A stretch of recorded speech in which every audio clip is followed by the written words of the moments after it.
is live. Hello, everyone, and welcome to Adventure on So Many Levels. We're gonna play some Dungeons and Dragons. Yay! Dragons, guys. I am Christiana Ellis. I am the Dungeon Master. Our players tonight, Starla Hutchton as Nirakina Ethu, Greetings and salutations. Jennifer Meltzer as Cadence of the Water, Hello. James Meltzer as Ket of the Sands, Bonjour. Mark Guilfoyle as Alaric Copperbeard, I'm so not ready for this weapon. Vivid Muse as Amethyst, Hey, y'all. and very, very sadly, we are short a Chooch tonight to play Otterkey because he's not feeling well. So, get better vibes through the internet. But if he was here, he would say, hello. Okay, so we had a big episode last week. I'm just going to turn up my ambient sound a little bit. There we go. We had a big episode last week. You guys want to talk about what happened? Not much. There was some rat guy. We got our Yes. Mugen back for a little bit. We lost Melicanth in the process, but it was a fair trade, really. We So, had a lot of information about everything that's going on, so Yes, Mugen liked to play the shell game and gave us options. mhm. more shells, really. More shells. We could align with the Gith. We could go see a Celestial. There was dragons and He didn't know anything earthquakes about the and dragon, all I this stuff. think. Hey, no, I know. Yeah. Okay. You tell it, man. You're good at telling stories. You tell it. Alaric? You're the storyteller. No, man, I'm the singer, which I can't do right now. So knock knock. Who's there? Beats.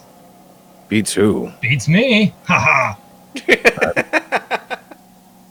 That was all right. I don't have to beat you today. Anyway.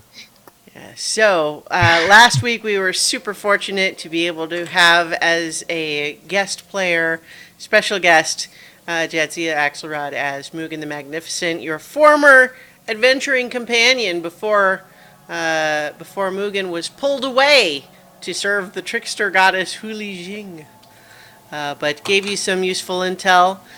You also fought Zoreth and Jinxie a little bit, and Otterkey brainwashed a mummy lord. That happened too. And you guys all got cool presents.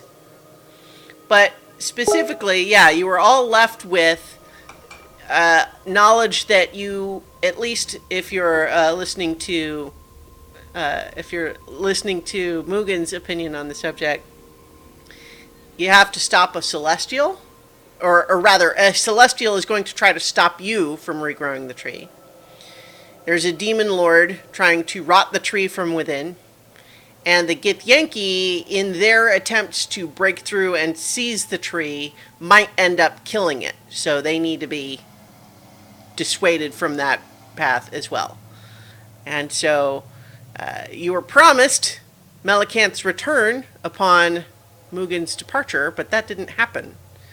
So we pick things up back now, deep within the roots of Emerit Arboris, this world tree, now sealed in amber within the astral sea. And there's a mummy lord just standing there. The caverns are partly filled with this acidic slime. There's a crashed Githyanki warship looming above you. Do we still see the Sphinx? No, that has disappeared. Okay. In fact, actually, Otterkey, after briefly chatting with the Mummy Lord, learns that it was essentially a Spirit Guardian spell cast by the Mummy Lord. Right. Where the hell's Otter, maybe Melicanth? you can have your friend stand a little bit further away. Nero. Nods to it, and the Mummy Lord shuffles away. I'm not going to get used to that. Nero. Yes. Could you reach out to Melicanth and see if she will reply to you? I could. My concern here, though, is that it will be wasted energy. Okay, but I mean, does she still have the you know what thing? It's a good question. Or does Amethyst have it? Amethyst. Yeah, there was a whole thing about, maybe Amethyst carrying the stolen moment, remember? I don't think she gave it up, did she? She I don't didn't even think tell us so. the word. No. No. Okay. You guys had a No. whole conversation about how you might handle it and then didn't actually do any of those things. As we do. That's We're because really busy. we're the heroes of legend. Exactly That's what we like do. yeah. That's totally us. Yeah. Okay. I thought you meant our work Um, for a minute. It's the only thing that Amethyst has picked up along the way. That's my only concern. I don't want to waste the spell slot either because God only knows what we'll have to fight next, but Well- mean, it would be It's good just to know if that she she's was- still alright. If she was plucked out of here by, for lack of a better term, like an all-encompassing type of thing, gods, I don't know that there's anything I could even do to reach her. I can give it a shot. I mean, the world hasn't come to the end as far as we know, right? That's true. I mean, maybe we should go without her for a little while and be like, see, Melkant, we don't even need your help. I mean, I'll miss her power, but She might hear you. Yeah. I would feel better knowing she's probably in a safer place than with us. Yeah, that's what I was thinking also. Yeah, especially without the non-detect charms yet for you. Can too. I'm gonna pop off my ring and just take a look around, just in case she's just invisible. I Stranger things have I happened. swear to God, I was just about to cast see invisibility to do that. So I'm gonna pop off the ring and I'm gonna do a careful sweep just to make sure she's not hanging around somewhere. You do Do I not, need in your immediate vicinity, detect any illusions or anything invisible. Well, that's good, because that Jinxie, I want to say something terrible, but she could be hiding around here still. She did pretend to leave once. Yeah, she did turn invisible during the fight. Yeah. Well, if they're going to return her, they're going to know where we are, probably. Especially because we don't actually have all non-detection. And I think we are dealing with people that it wouldn't matter even if, we all did. So Yeah, maybe. do we want me to send off a message? I will if that's the group consensus. I think we should. Yeah, I think it would be good to know where the stolen moment is, in case all of this goes downhill and we have to get out of this place. I kind of don't want to know where it is, actually. Because if I don't know where it is, I can't tell anybody else. Well, at least Okay, wa- but at you least guys, wanna we need know- to make a decision. This We is at least getting want to out of know. hand. Okay, we at least want to know where Melicanth is, right? Yeah, that's Okay, so let's that's do what that. I'm saying. Okay. Same problem, Okay, really. so I'm going to cast Sending, Mm-hmm. and I will say, Melicanth, are you alive, and where are you? That's what we want to know, so. So you reach out with your spell, and then what you get back is a very odd sensation where what you hear in your head is, doo, doo. If you would like to make a call, please hang up and try again. But then you find your spell slot refilled. What the hell? This is weird. So where is she? I don't know. It's like it didn't take So Like- she's gone. at all. Like I don't know. I don't know if it's that. I don't know if I She's think just in between. your impression is that it was blocked. Well, she did have that other spell, right? The mind thing or other. I have an idea. mind blank. I don't know that works for Sending. She might But have other spells. it seems like she's possibly shielded somewhere, and I don't I have an idea. Maybe we could try it just while we're here. Maybe there's something in here that's blocking the spell. Maybe if we go into the mansion real quick and try it from there, maybe the energy in there might be different since it's like another pocket dimension. That's a lot of spell slots, Ted. Dude, Like- her spell slot just refilled. You don't know that. Oh my god. how I'm magic going works. on mute. Now I'm going.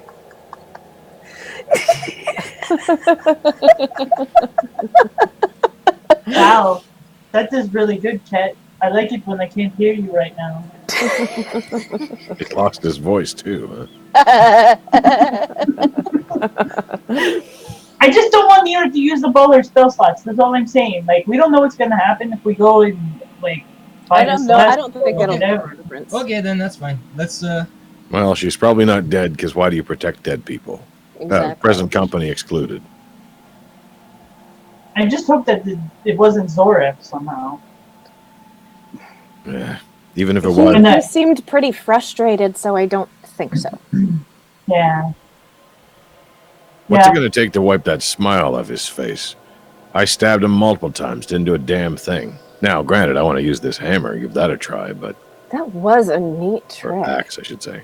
I'm super curious where he learned that. I'm sure you'll get to ask him the next time you talk to him, which will probably be like, I don't know, in an hour from now. All right. We need to figure out what the hell we're doing here and where we're going. Yeah.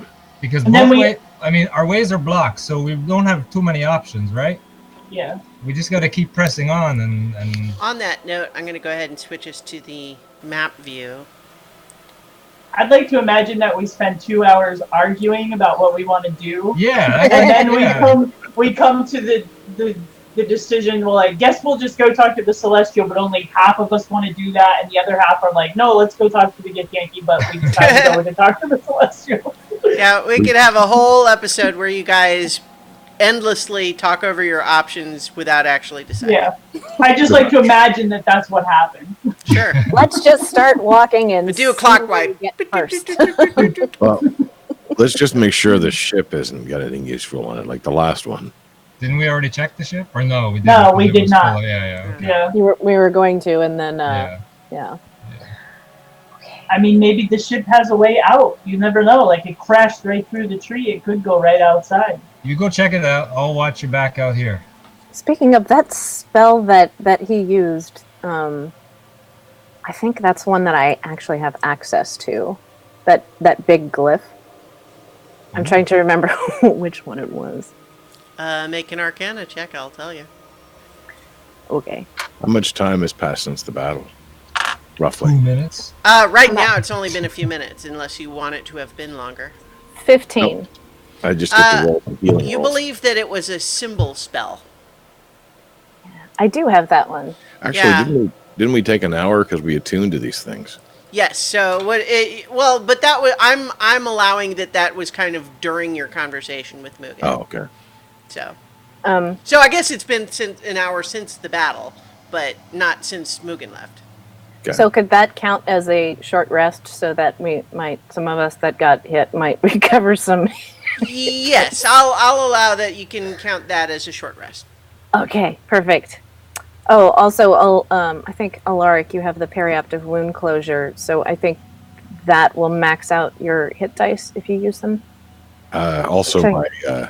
my axe Haha. speaks to me a bit here. That's why I'm trying to figure out how many rounds it's been since. Oh yeah. Yeah. 4.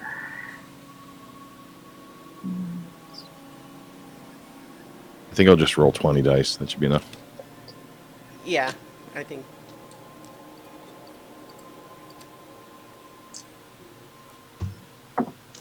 So who is going up to investigate the ship? I will. All right. So, oops, let me get the right player. So, Cadence goes up to investigate the ship. What you find? Well, go ahead and make a perception check. That's a 23. 23. So, what you find is that the entire back half of the ship has already sort of been encased in this amber, which has regrown around it after the ship crashed through. So basically, unless you guys were to spend some significant amount of time just hacking away at the amber, the whole back half of the ship is essentially inaccessible because it's, encased. And it's even grown down into the interior, not just around the outside. I'll relay that. What you find of the supplies and so on in the hold and so on in the front half, pretty much everything seems to have rotted and corroded in a way that would suggest it had been here for at least months. And yet you had the impression, I'm trying to remember why you knew this, but it seemed like it had been there for a couple of days. I think he told us, like, one of the things, somehow somebody told us that they had just done this like a couple days ago in some way, because that you said something about that. Yeah, I can't remember off the top of my head. Yeah. What I think maybe because initially Ket was pretending to be one of the Geth, perhaps. Yeah. But in any event, it looks as though all of the various ordinary mundane supplies have decayed faster than you would normally expect them to. Although, with what you just fought and all the acid slime around here, it doesn't seem necessarily like a huge leap to suggest that there's a related effect. We should be on the watch, too. More of that black ooze stuff is likely to be found if that thing isn't actually dead. I have this symbol on Cadence because I believe it was like a protection from energy or protection from good and evil or something like that spell. Yeah, it was Nira put Yeah. something on me. Yeah, it was protection from energy because it was Okay. the acid I was worried about. Right. How long does that last? Let me see. That is a protection from energy. It's third level. Yes. For the up to 1 hour. Okay. Yeah. So it's probably faded by now then. If we're taking time for a short rest, I think that was what I heard. Yeah. I will bond to the axe. Yeah, I did with my bow also. And you said we could roll hit dice, right? Yes. Yeah. Okay. So a couple of, obviously as you have attuned to these very powerful items, and so I don't think on the actual stream we had everyone explain all the cool, nifty things that your new stuff can do. I think we talked a little bit about that after the fact, but so I don't know if you guys want to get into that. But obviously, Alaric, you in particular, as you've attuned to this axe, just find yourself not overwhelmed by like a sudden flood of new information, but in some ways you just feel a little bit stronger, a little bit more sort of confident in yourself as a dwarf. You sort of just intuitively realize that you have access now to this trove of ancient dwarven history that you didn't have before. And in fact, you know that even though you can feel on yourself that you are still wearing the same armor you had before, the illusion surrounding you gives the impression that you are wearing ancient, formal dwarven battle armor.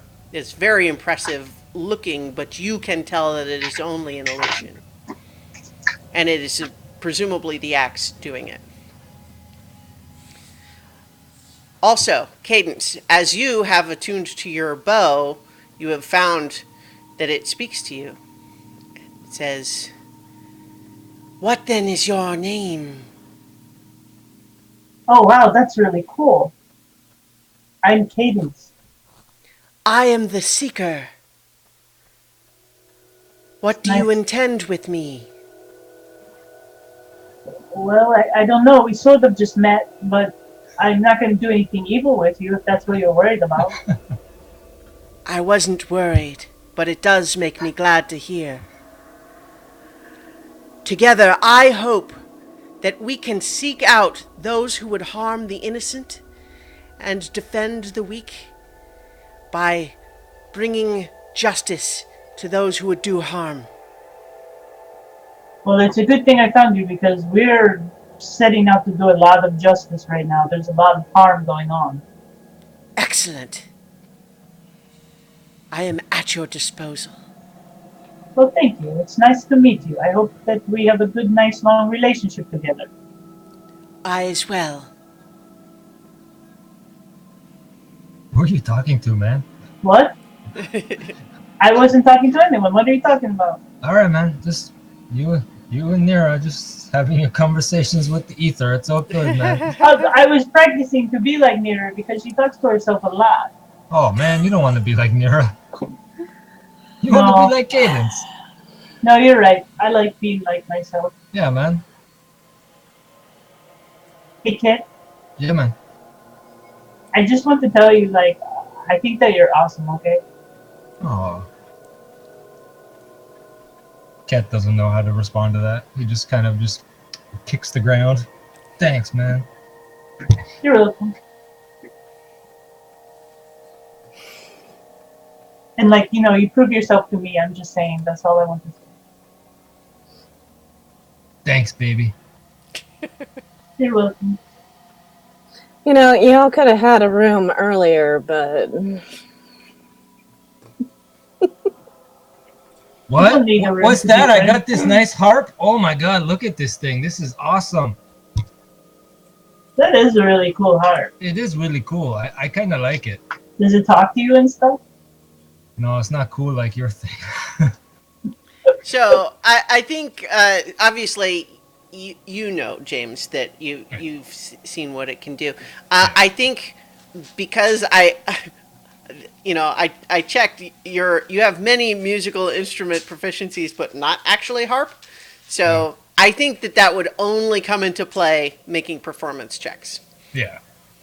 Otherwise, you can do everything else it does. Yeah. I mean, I just very quickly. I mean, if I can use the harp to cast a bunch of spells. I can cast Confusion, Control Weather, Firestorm, Fly, Invisibility, Levitate, and Protection from Good and Evil. So I can cast either one of those spells playing this harp once a day. It's got like 7 charges, and I can only cast it. Cast each spell once a day, but it recharges at dawn. So. Is Kat explaining all of this to Cadence? Yeah, man.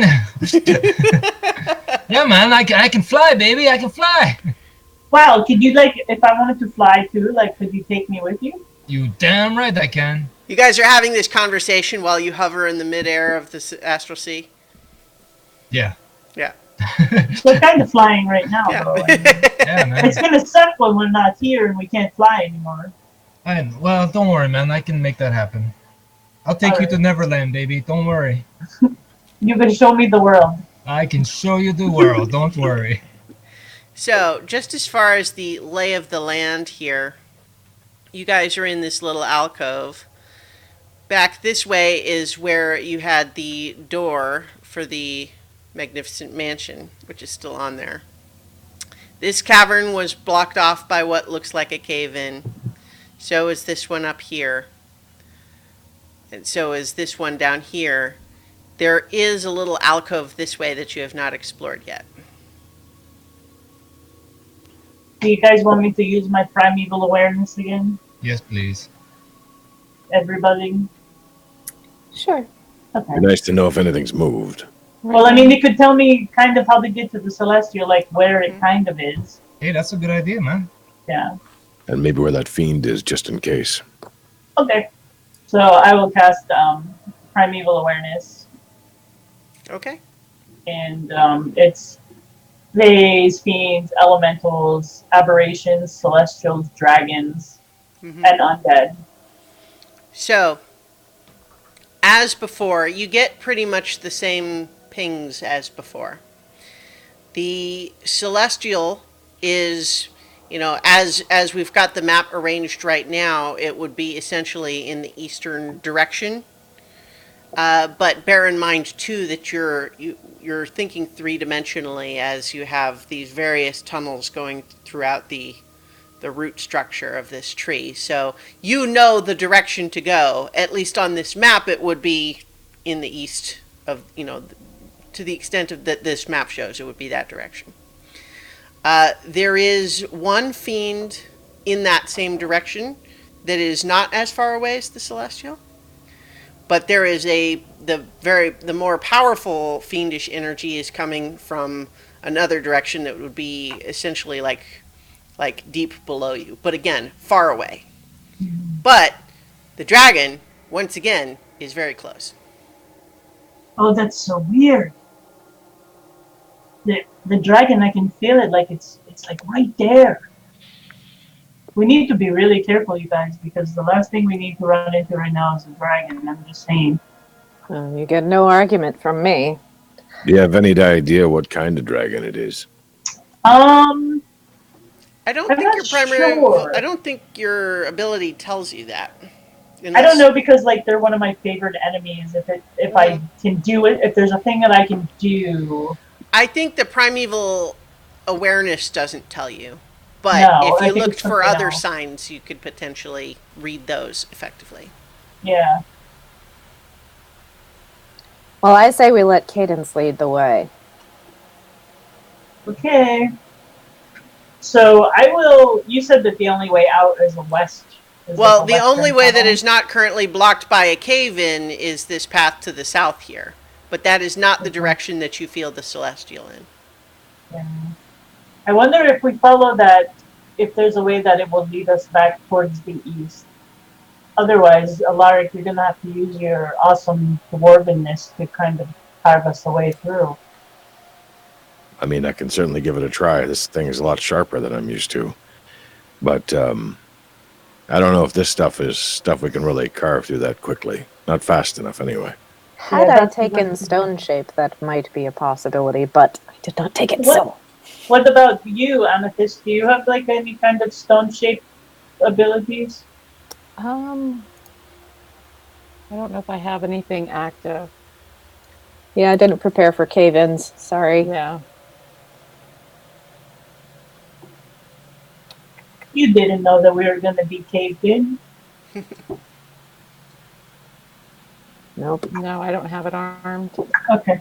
So maybe we will go into this like southern tunnel and see, if it kind of branches in the direction that we need to go. Okay. Are you going first, Yeah. Cadence? All right. Yep.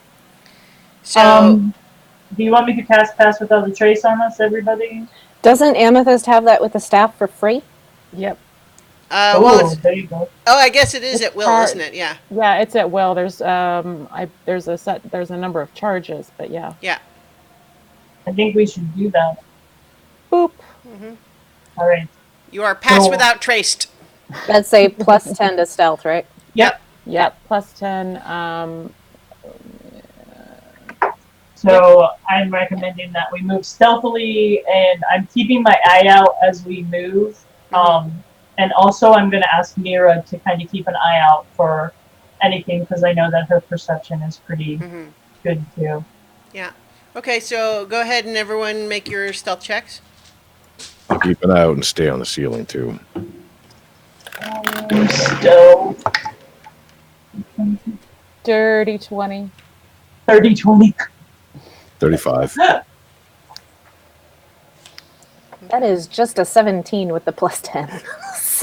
Oh, wow. Yeah, that's good. I got a 32. 38. Mm-hmm.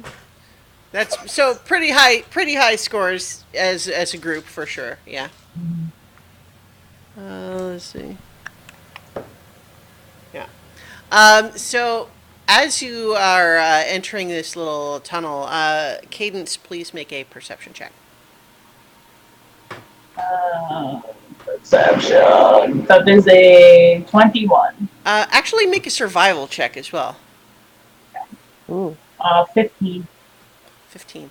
Okay, so with the perception check, you definitely see as you enter this this cavern, you realize just from the feel kind of the air around it that this cavern is also a dead end and not far. It may be just in fact around the curve, but you would have to go a little bit further in to see what is there. But you get the feeling that it's not a long tunnel. Okay, I will relay that to everybody before we start going too far, and I will actually turn to Alaric and be like, "Are you sure you don't want to try to carve through one of those cave-ins going in the way that we need to go?" I can certainly try, but it's going to take a while. That's okay. I think that, there's nothing at the end of this tunnel. I mean, we could go and see what's at the end. Maybe it would be easier to move, but, I mean, it's already going in the wrong direction. I mean, for all we know, that could be just a hologram. We haven't actually checked it out, have we? No, we didn't. And if it is rock, maybe I could just cast Shatter and loosen it up a bit for you, Alaric. Yeah, don't know. I mean, we can work together. There's no reason I have to be the only one digging. I Yeah, can man. cast Shatter as well. Yeah, see, there we go. Teamwork. All right. So I guess we're going to turn around? Well, you have not seen what is at the end of this tunnel. You know that it's not far. When I say not far, I mean like 50 feet, not like half a mile and then stop. Let's go check it out. Do you want me to creep up and see if I can see what's there? I'm creeping with you if you go. Okay, Yeah, I'll go too. we're creeping then. All right. man, we're I'm creeping. gonna stay back because I got a low roll on that stealth check. The creepy three sneaking up around. What you see at the end of this tunnel appears to be a dragon skeleton. A dead dragon that is, largely decomposed and rotted. Hey, Cadence, does your thing there, does that sense things that are dead and alive or just alive? Undead also as part of the theme. So Right. when I did that, did I feel anything undead that was nearby? No. Yeah, so I don't feel anything So that's this wasn't the dragon that you were feeling then. I don't think so. Okay. Nope. Let's go take a look. Alright. You know I like to look at dragons. Yeah, man. All right. Do you tell the others that they can come Yeah. along, or are you guys still creeping in? I'm just creeping in. I'm not telling anybody anything. All right. I pointed back at Nira and cast message and just be like, "Hey, we found a dead dragon here. We're going to check it out. You can come or stay. Doesn't matter."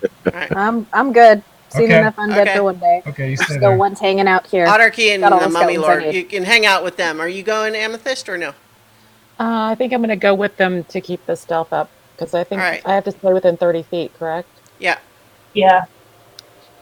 All right, so go ahead and so you see this dragon. You see that it looks like if it weren't in this place, you would if it was in an ordinary material plane, you would suspect that it had been dead for probably months. It's very decomposed, but it's hard to say here. Does it look like it has any acid damage? Make a medicine check. Can we tell? Ooh. how Or a it nature died? check. Actually, survival check with advantage is because that's exactly Okay. your thing. Okay.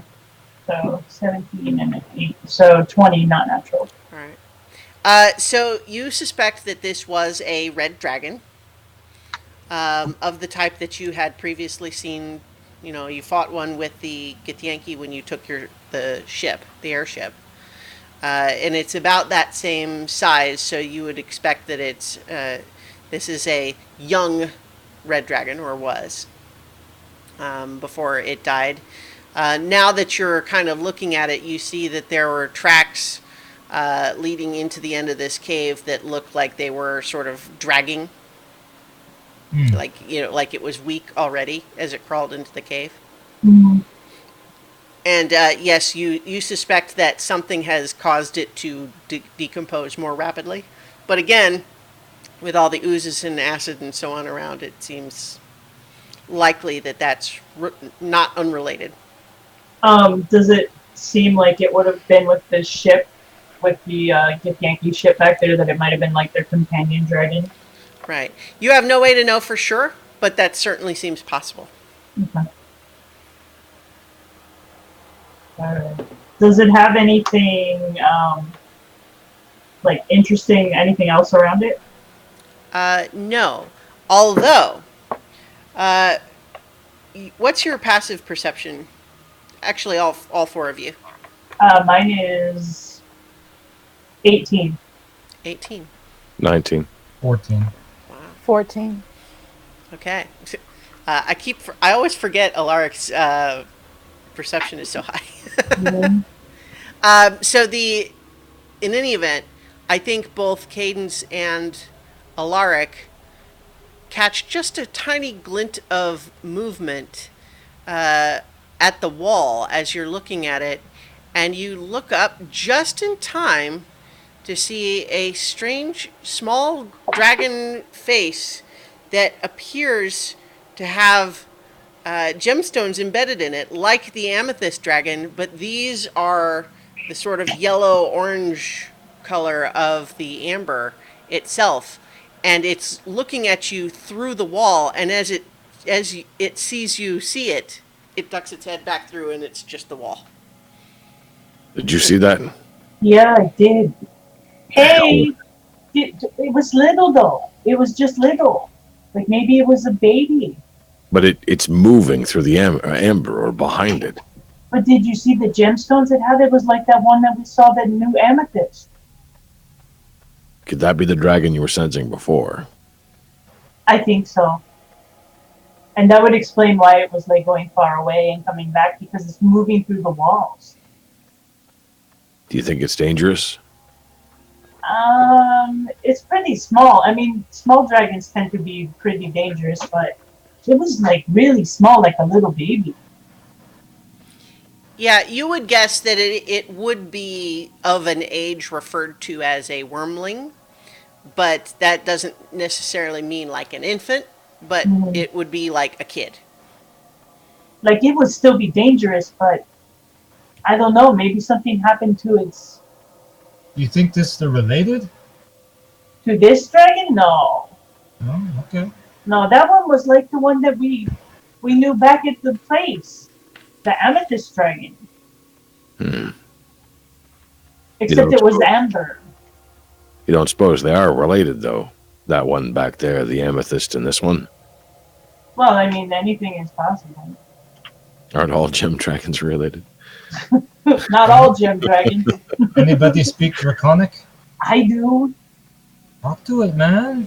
I will call out quietly in Draconic. Hello, we're not going to hurt you. Make a persuasion check. Persuasion. Yeah, that's a 4. We're Okay. totally gonna. We're totally gonna kill it. I don't think it's that extreme, but No. you don't hear any response. It's not answering me, guys. Well, keep an eye out for it. Maybe it's following us around. Yeah, that's true. And I will just call out again in Draconic. I'll be like, we're gonna leave soon, but if you want to follow us, you can. I don't care.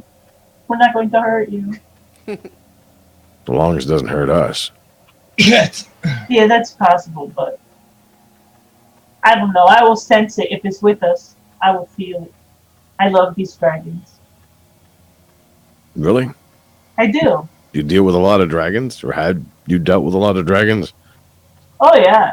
Dude, she's like the dragon whisperer. That's true. Really? Hmm. Because I've only met one, and it was a jerk. Well, most of them are. They're all really evil, really. They're kind of jerks. But, you know, when they're young, they're a little more easy to convince of things. I mean, they're still pretty crappy, but, you know. A thing like that's not going to be far from its parent, right?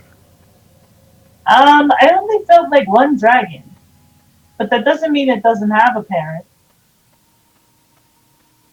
The amber stuff we said was coming from the tree, right? A sort of protection, and it's moving through it like it's nothing. Do you think it's part of the tree? The dragon? I don't know. This tree's big enough; it could have a whole village on it. Well, That's dragon. I mean, the dragons are kind of magical, right? So maybe it's moving through the ember in some other magical way. Yeah, like the amethyst dragon had a lot of things that it could do that were really weird to us too. So You got to remember, man, we're in like a whole different plane of existence here, man. We're floating around and zipping and zooding and bipping and bopping, and I don't know where we're going. So, you know, the rules are different where we are. it's Yeah. true. But I'd gotten used to the idea of the amber being solid and not being chased through it. If other things can start moving through this amber just like that can, it could be a lot more dangerous than we thought. I mean, if you want, I could try and dimension door into the ember and see what happens. Do you want to get stuck in there though? I'll just dimension door right back out. Do you want to waste the spell though? I mean, what? I'm just saying, if it comes to that, you know. I mean, That's Nira, while you're up there waiting, you're up there just hanging out up here with Otterkey. You hear from this direction what sounds like rocks shifting around and sort of settling, like almost like a tiny earthquake. Oh. Yeah, I'm gonna quietly hustle down the little tunnel to where they are. Okay. There's picture near a power walking. Guys! Guys! Hey, guys! Guys! do I What? hear her? Yeah, man. What's up? Yeah. The thing is happening. What thing? What thing? It sounds like the rocks are shifting over here. Maybe What? it's the Crap. dragon. Yeah, man, it could be What? the dragon. There's a little baby dragon hanging around here, swimming through the ember for some reason. It can like move in and out of the ember. Yeah, man. Oh, that's Okay. just what we need. Perfect. Awesome. Okay, so the rocks, do we Yeah. want to, Yeah, let's go Maybe- investigate. Maybe, Yeah, yeah, okay. yeah, it could be a rock lobster. Okay. or, something trying to get through and kill us? Or the Yeah, passage. That's more likely. Rat lobsters are not Rock mean. lobsters can try and kill you, man. They could be like, I okay, think- let's go check it out. Okay. Oh, Nira, I'm gonna miss you for like 3 weeks. All right. So Okay. you guys are all going back up here to. Yeah, I'm gonna kind of like stay kind of around this corner here, though, like not Okay. directly down All down right. south further again.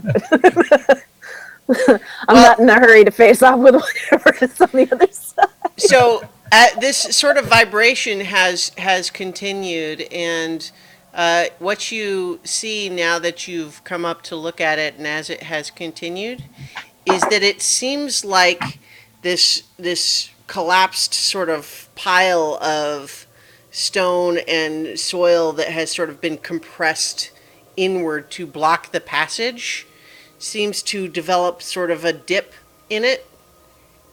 And then you realize that something is digging away from underneath, and it's leaving a little bit of a cavity that exposes the way through the tunnel. Oh, so it's not digging out; it's digging in. Mm-hmm. And so as you watch, it produces a narrow pathway through the collapsed Hey. part. Cadence, What? speak Draconic to the dragon. Maybe it's trying to help us. Maybe it's trying to show us a way or something. Okay. So I will call out in Draconic. I'll be like, "Are you trying to show us how to get out through the tunnels? Hello, little dragon friend." You in your head, Cadence, you hear yes. In Draconic, just a tiny little voice. Yes, you can go that way. It says that we should go this way. Oh well, dude, we got to trust the dragon. Do we? I don't know. I mean, it sounds really young. Like it's very little. It could be either trying to trap us or it really genuinely wants us to go away. Well, there's no other way out, so It's we either- don't really have a choice here. No. It's either we take the easy way, like right here, or we go back and try and dig. Let's take the easy way. Yeah. I guess I have to come off the ceiling. Well, actually, no. I'll just float. I don't have to do that at all. Yeah. Yeah. Not used Yeah. to this yet. So it's still a pretty small passage. You kind of even though like there's no gravity, you still kind of have to crawl your way through. But you make it through onto the other side, and you see that here there are a couple of different passages. To the south, there's another big opening where there are sort of more of these acid pools. But then there's also another tunnel that goes to the east here.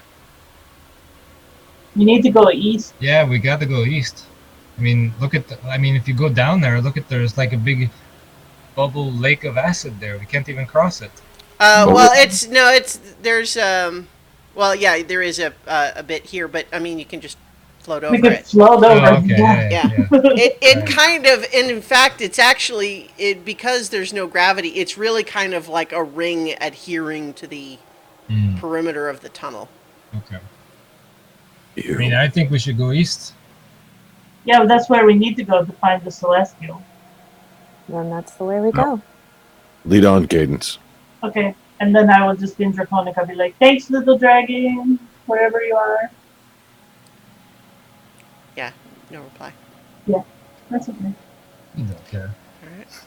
So, hang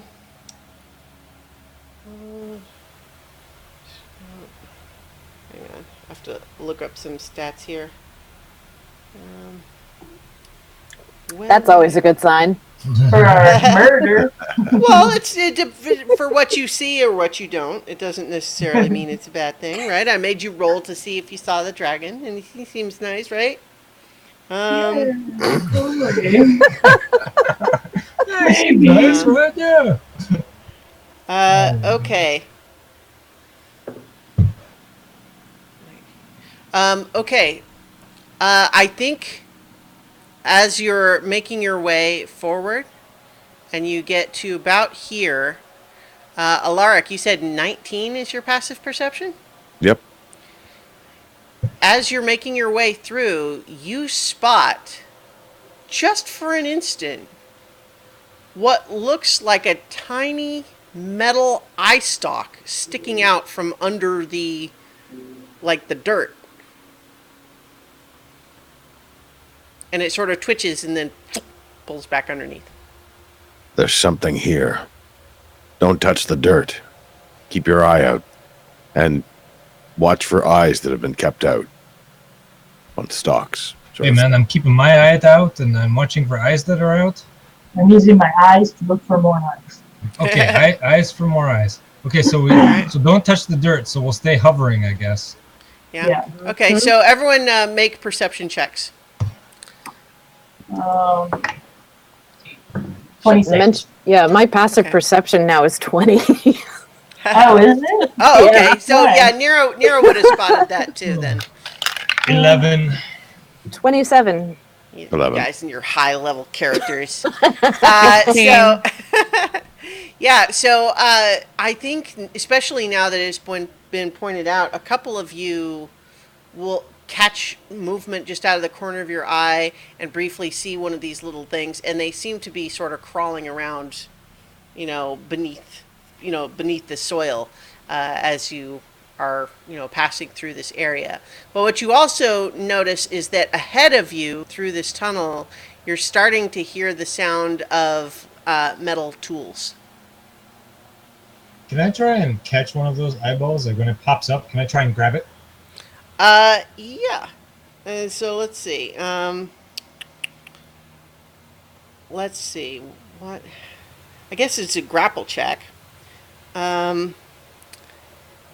Yeah. Okay. So make an athletics, grapple check against it, which. It's a 16.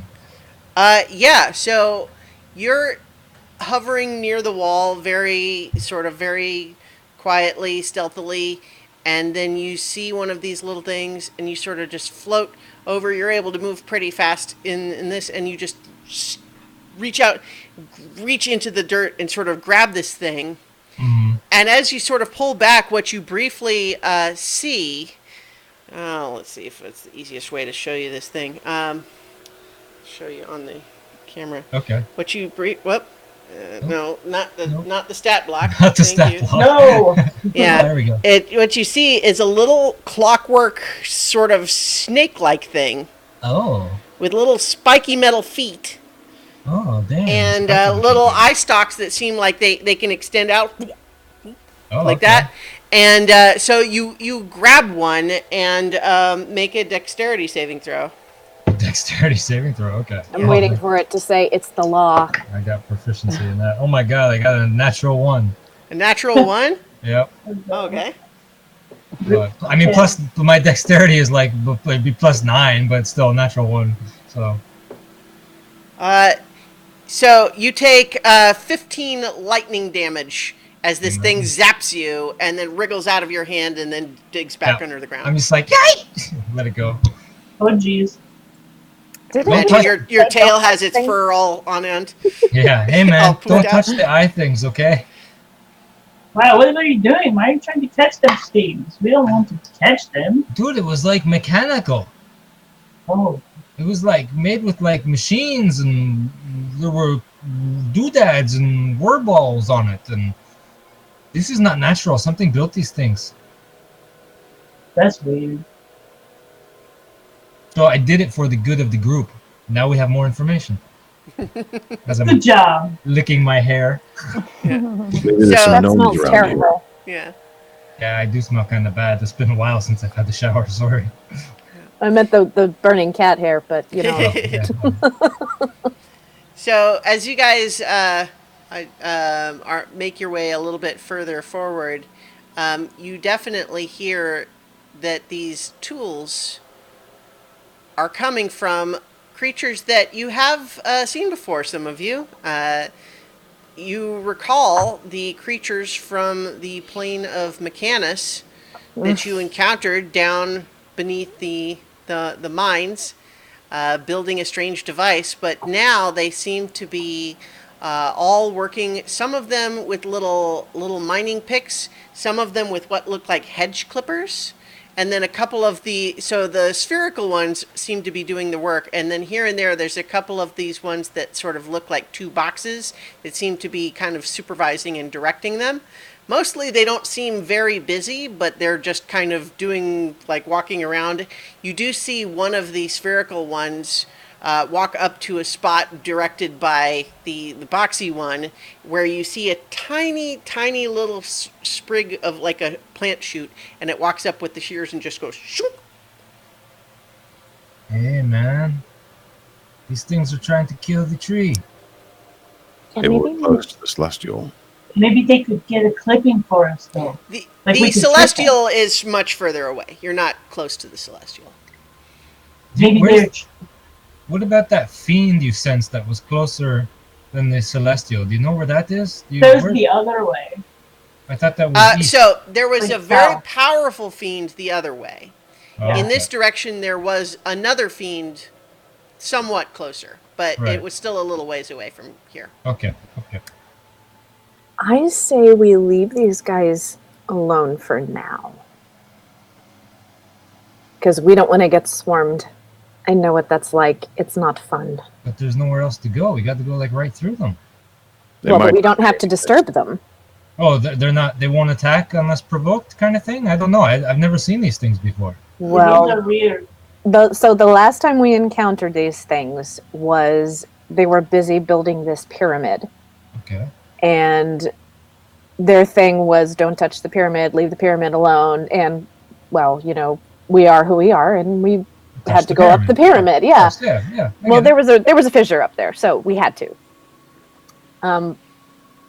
But I think if we just go around them and don't disturb them, we stand a chance of just passing through. Well, you do remember that those ones are pretty insistent. Everybody had to work. And a few Yeah, people had gotten caught up in that. that's true. What about Cadence? If you ask your little dragon friend, maybe he can burrow his way through this barrier over here to our west. I mean, I could try. It wouldn't hurt, but Maybe we could go around them somehow. I don't know. I don't know what path is over there. Okay. Well, east is where the celestial is. We got to go through this. Yeah. They might I not will. bother us. Hey, hold on. Wait. What are you doing? I'm checking to see if I can turn everybody invisible or something. Hold on. Okay.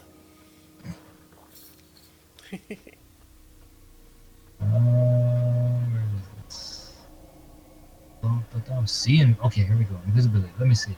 When you cast a spell using a spell slot of 3rd level or higher, you can target one additional creature for each slot above 2nd. So it would take pretty powerful, which I don't have, so no, never mind. Well, we might be able to sneak through. Near Kina, we can Okay. probably show you a few things this time so that you can sneak a bit better. Yeah. I mean, I don't know if my disguise self would, or my seeming would disguise us as these things. Well, they're awfully short, I seem to recall. Yeah. What would they call? So let's just I- try and float on through, I guess. I can cast Windwalk or Animal Shapes or something like that. But remember, it takes a full minute to get out of that. So if something does happen, we'd be Also, vulnerable. Pretty powerful. We might. Well, no, because they can't harm us without. It has to be like magical or whatever. Well, yeah, I mean, it does have to be. I think you're resistant to non-magical damage. Well, I mean, Cat just got electrocuted. Well, no, I mean that she turned us into air people. Hmm. We are resistant to damage from non-magical weapons. I'm going to float into that little opening Okay. and just see if they Goodbye. take any notice. It was nice knowing So- you. Do you like make any noise or say anything? No, I'm just Just float casually there. floating. Yeah.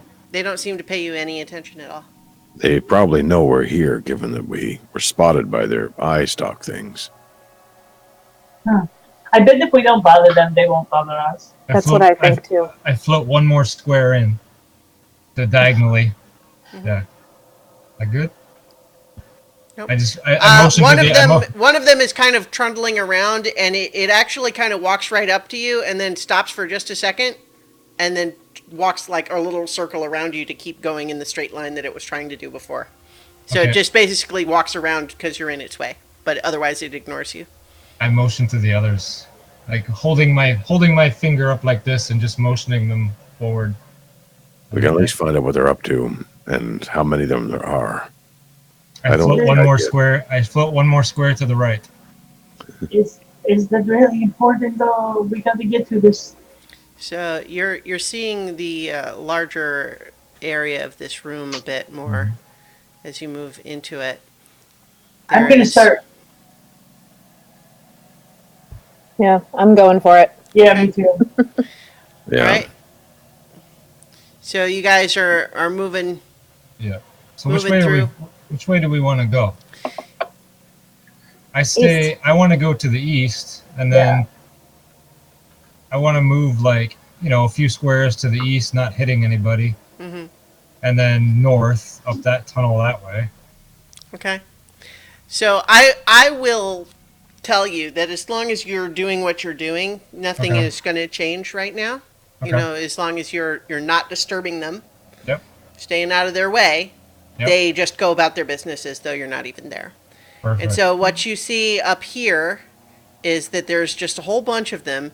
And as I mentioned, they don't seem super busy. It seems like they are very overstaffed for the amount of actual tree growth that they're taking care of.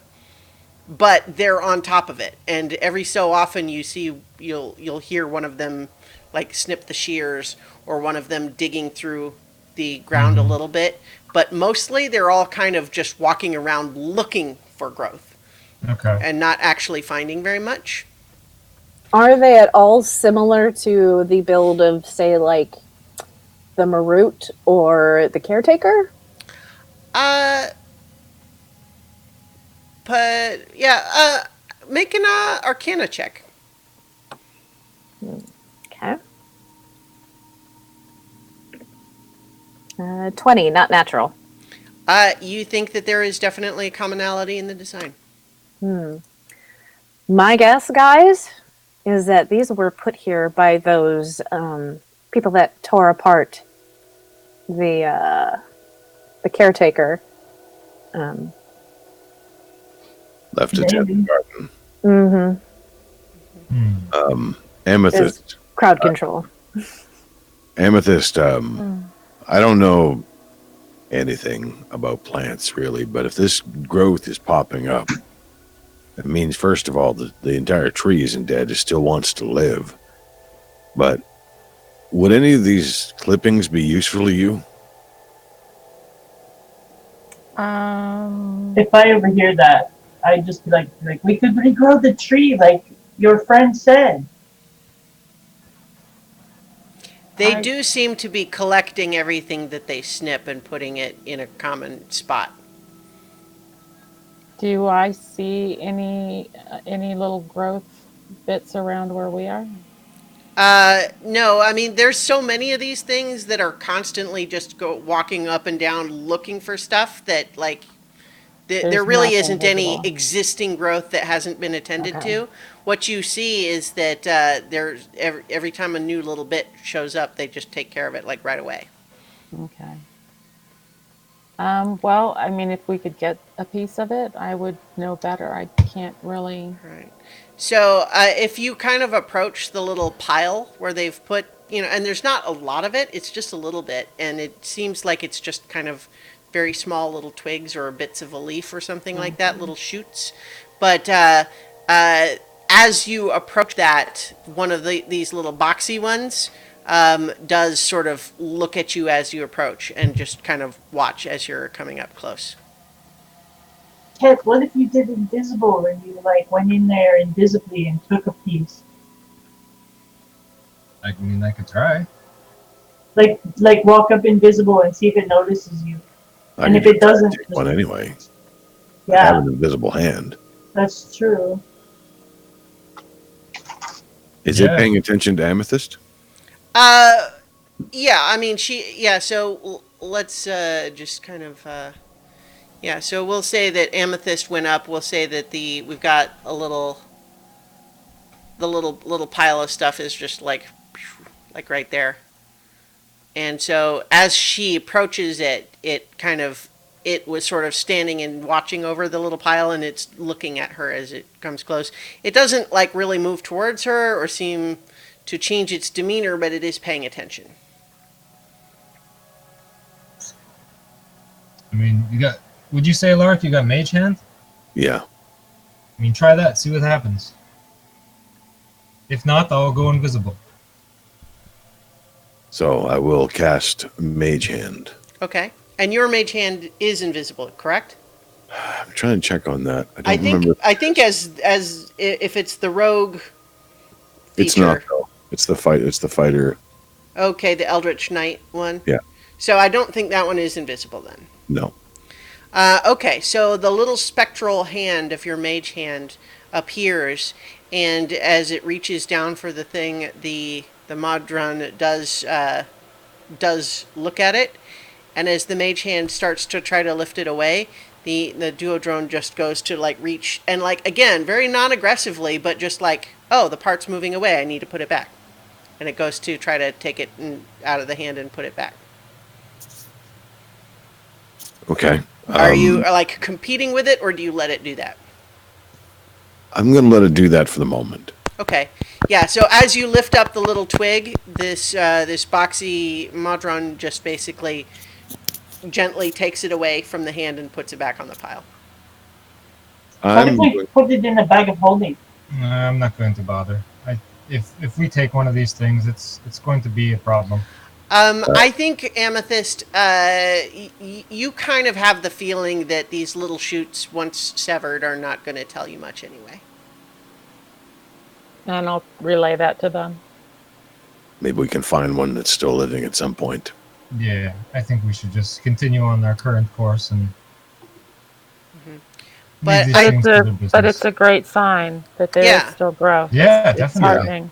What are these little circles? These Oh, those are just that amber? those are just yeah. That's what it is. It's not just a thing that's on the map that I used. It's definitely little spots of just little blobs of amber that seem like maybe it dripped like sap out of the wall and then just solidified there on the side. Okay, just making sure they weren't significant. Nope. They're orbs. All sun. All right. So, are you just gonna continue on towards the east then, or Does it continue on? this way does? Yeah. Okay. So, in this immediate little vicinity, you have sort of two areas where it descends down, and it's a dead end down there, and then upwards, it's a dead end up here. I can't. Yeah, there we go. So you can continue to the east here. Okay.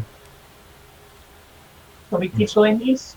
Yeah, man. Whichever way we can continue east, I say we just keep going. We don't see any change in the population, like something doesn't appear anywhere as Well, we're there. not It's- so far. I mean, you haven't traveled very far yet, but assuming you're going to go in that direction, Cadence, you know you have a ways to go. At the pace you're kind of traveling through these tunnels, since you're being a little careful, you think it's probably going to be more than an hour traveling through these tunnels. We got the way to go, guys. Keep going. Lead on. All We right. can do it. I'm actually going to shift us back out of the map screen because I don't have a map for the hour's worth of tunnels that you walk through. We're not going to go over them square by square. No, What kind no. of game is this? Come on. Well, you guys, I mean, you guys chose not to engage with the Modrons, and so I don't really need tactical map if you're going to just continue to ignore Yeah. them and let them do what they're doing. All good. But so as you pass through that tunnel, you find that there are areas where the concentration of the Modrons is denser than others. They seem to be focused in places where there is perhaps more potential for regrowth, and then in other more sterile feeling tunnels, there's fewer of them. You do spot a few more of those little, steampunk caterpillar looking things burrowing around. I think, Nira, once or twice you spot what look like just parts of the rock wall that look just a little bit like there might actually be something there other than just rock.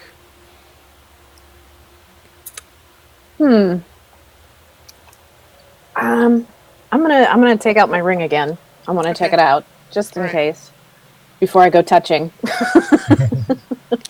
The, So hang on a second, guys. the ring doesn't give you any additional information, but you can make another perception check if you want. Okay. I shall do that. Let's say 23. Yeah, it's you can't tell what it is, but there's just some little tiny niggling detail that feels like there's something more to this than just a rock tunnel. But it looks like a rock tunnel, so you're not even really sure what it is that you're picking up on. All right. You notice that a Okay. couple of times in different places. I kind of want to touch one. I shouldn't, but I'm gonna do it anyway. Goodbye, Nero. Oh, here we go. There's something weird here. You reach I out can't- and just poke it. yeah, just a little poking at the Feels weird like rock. spots. Does nobody else see this? Is so weird. I think with Nira paying a lot of attention to it, you guys, the rest of you can make perception checks too. Okay. Ooh, 26. Okay. 12. 22. Cadence with a 26. What you realize, and you didn't notice it just walking by, but now that Nira was paying attention and kind of, you look, and what you realize is that there's a whole section of the rock that's like 6 feet tall by 3 feet wide that is actually not connected to the rest of it. but it is held close against it so as to like camouflage something behind it. So it looks kind of like maybe, like I don't know if I would know that or not. Never mind. What you see is that it looks like something that is not actually part of the rock wall, pressed against the rock wall, perhaps to block something on the other behind it. I'm just like I don't know. I know as a player that druids have that capability to kind of mask things, like to create landscape, but I don't know if Cadence would know that. I don't. What you are seeing seems to actually physically be rock. It's just literally a separate piece, in a sort of a notable like way. Like it is not part of the wall. It is just continuous with the wall. There's like a seam. That's What weird. if somebody put something here to protect whatever's behind it, like, say, new growth that they didn't want those little robot guys to get to? It's just a wall. But also, like it was put there. It's not part of the wall. It's like not a covering up. natural wall. It's a You big know what wall. they say when you have a wall that's not part of a wall? It's called a door. Well, Maybe do we you can knock? open it. Are any of those little critters around? Make a perception check. It didn't go so well last time. 15. You don't see any in the immediate vicinity. I'm going to take a closer look at this with stone cunning. Figure Yep. out if I know how this door would have been built, if it's a door. Okay. So I think go ahead and make a perception check with your your stone cunning, whether it's advantage or proficiency or however that works. Trying to remember. It does apply, is what I'm saying. Yeah. Oh, it's a history check. And double my proficiency bonus. So it's not an actual... That's a weird one. Okay. So it was a lousy roll. So it's a 19.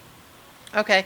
I think what you can tell about it now that the seam has been pointed out is that if it is a door, it's an unusual design. It would have to open out, like into the tunnel.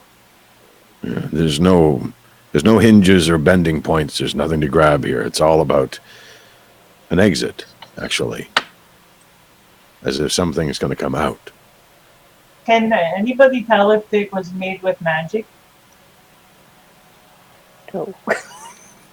But I think if anybody fired off detect magic here, it would be like everything. Yeah. Ah, I'm was just blind! thinking- It's like when you're wearing night vision, someone turns on the lights. Yeah. I was just thinking, like, if Ket or somebody could dispel magic, maybe it would make it go away. That's why I was asking. Well, you guys, other than looking at it, you haven't done more than just like gently poke it. So I'm gonna knock. okay. Knock, knock, right, Cat? Hurts your fingers a little bit. Politely knock. I mean, it feels like you're knocking on a rock wall. I'm gonna step up to it and say, "Friend." Such a bunch of geeks. It reacts like a rock wall. That's not the password. Say it in Elvish. Or no. It was, what is it? Melon. Nothing happens. We could probably pry it open, but that might also disturb it. Yeah, and it Show might it off to disturb whoever's hiding something in there also. Maybe we can find Oh. the other end. Wait. Have I seen, like, while we were traveling, have I seen any signs of the dragon, the little dragon? Well, so I guess it's fair to assume that you would be paying attention. Yeah, I was actually going to ask that when Nero was doing something, and then I forgot. Yeah. I think you've been looking, but haven't seen any sign. Okay, I'm gonna, in Draconic, I'm gonna call out and ask, hello, little dragon, are you there? Can you help us right now? Maybe with this thing, door, rock door thing? Make a persuasion check. Come on, not 4. Oh, I rolled a natural 20. Nice. I think so. You hear again in your head. That's silly. That's just a guardian. And I will ask back, is there any way to get the guardians to move? Why do you need it to move? Well, we need to see what's behind them. Nothing behind him. It's just hiding against the wall. Oh, what are they guarding? The Modrons, the little robot things. Oh. Okay. So it's making sure they're doing their jobs? I think it's more like if some of those monsters tried to come and attack them. Oh, like the ooze monsters. Yeah, those things are scary. Yeah, they're very scary. They were like burning everybody with acid. They killed that other dragon. Yeah, I thought maybe it did. That's very sad. Well, I think it was a mean dragon, but still, if they would killed that dragon, they might kill me too. They very well might. It's a good thing that you're able to hide the way you can. Yeah, I'm real good at hiding. You are. Are you, have you been here a very long time? So, just one note. This is all happening telepathically in Draconic, just with Cadence. And so, probably, the rest of you, if you notice, Cadence is probably just kind of staring off into space with a little bit of a bemused expression on her face. Nah, I've been there. Thinking about Zoret. Yeah. So, I'm sorry, what was that last question you asked? I asked if they had been there for a long time. I don't know. Have you always been here, or did you come here from somewhere else? I think I must have been somewhere else at some point, but I don't remember. Oh. And you're here all alone?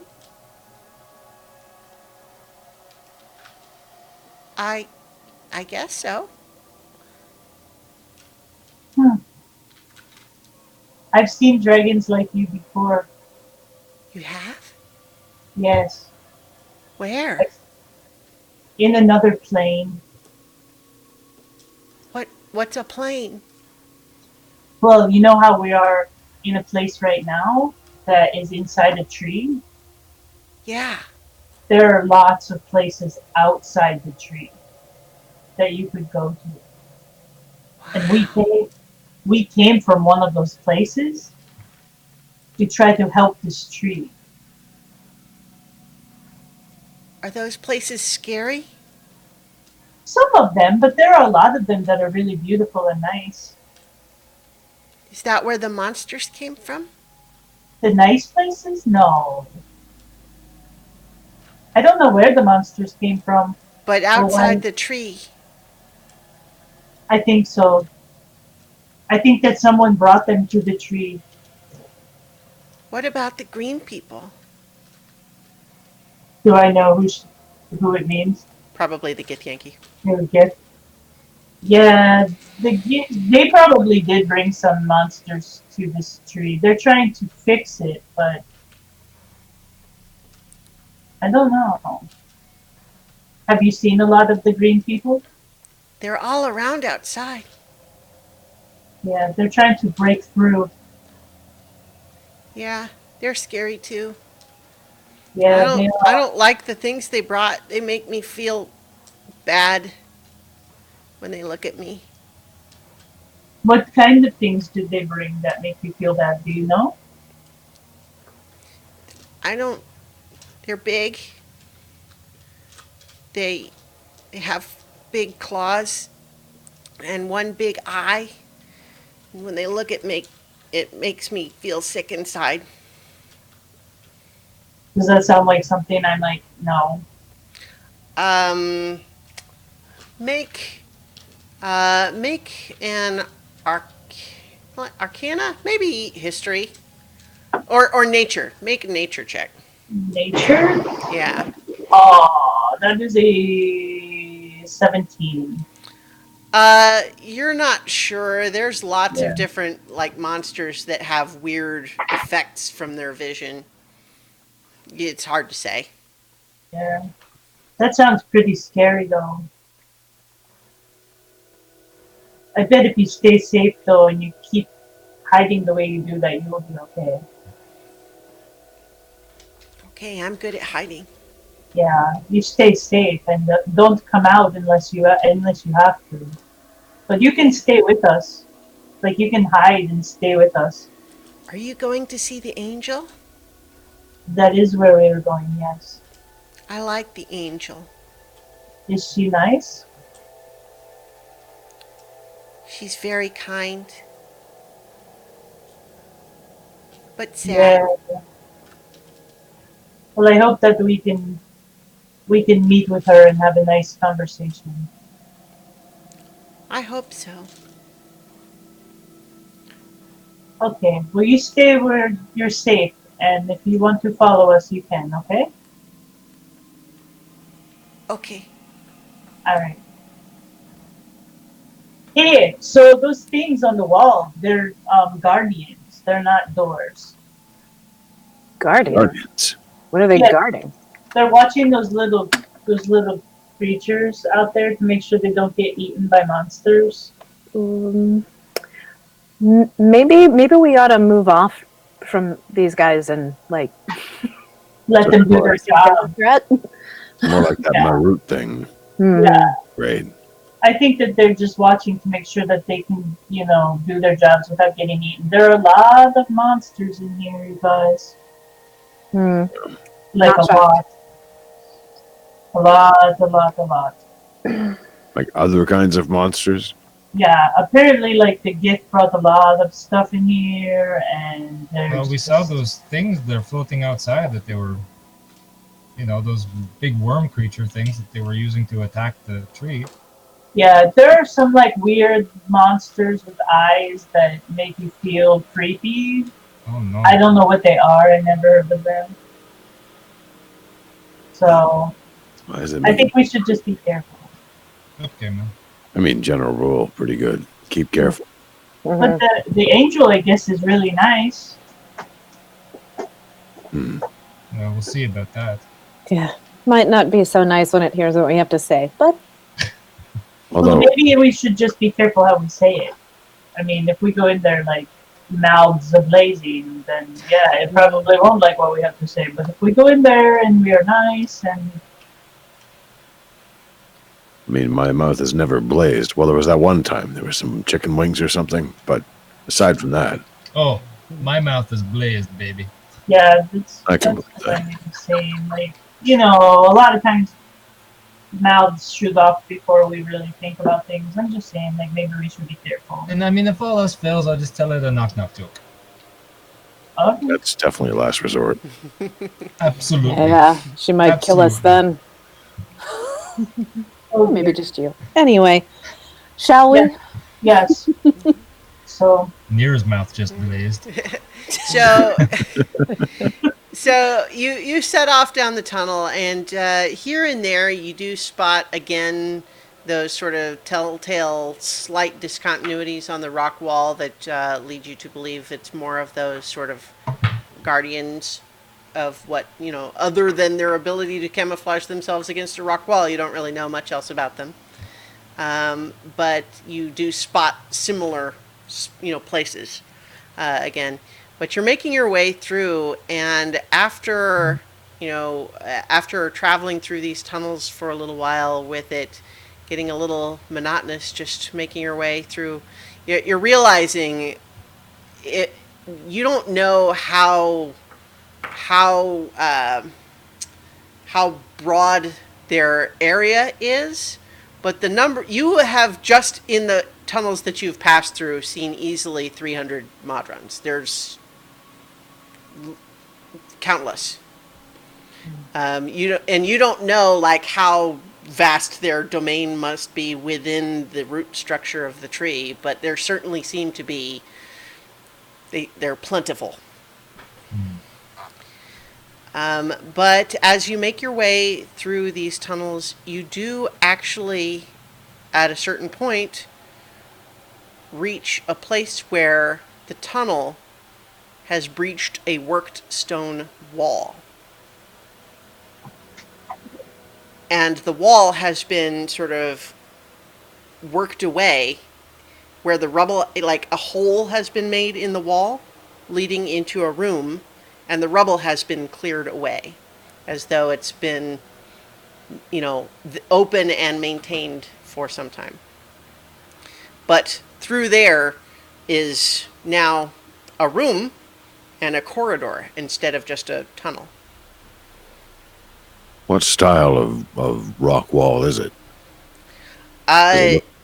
It doesn't look like any specific style that you are familiar with. Like, you don't, I mean, you can certainly recognize the techniques on it, but it doesn't resemble any specific, like, cultural style that you're familiar with. But Ket recognizes it. I do? Yeah. What is it, man?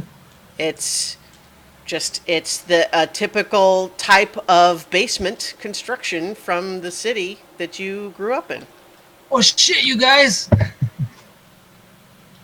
See this thing, this is like, I recognize this stone. This is like similar to the stone in the where I grew up in, where we grew up.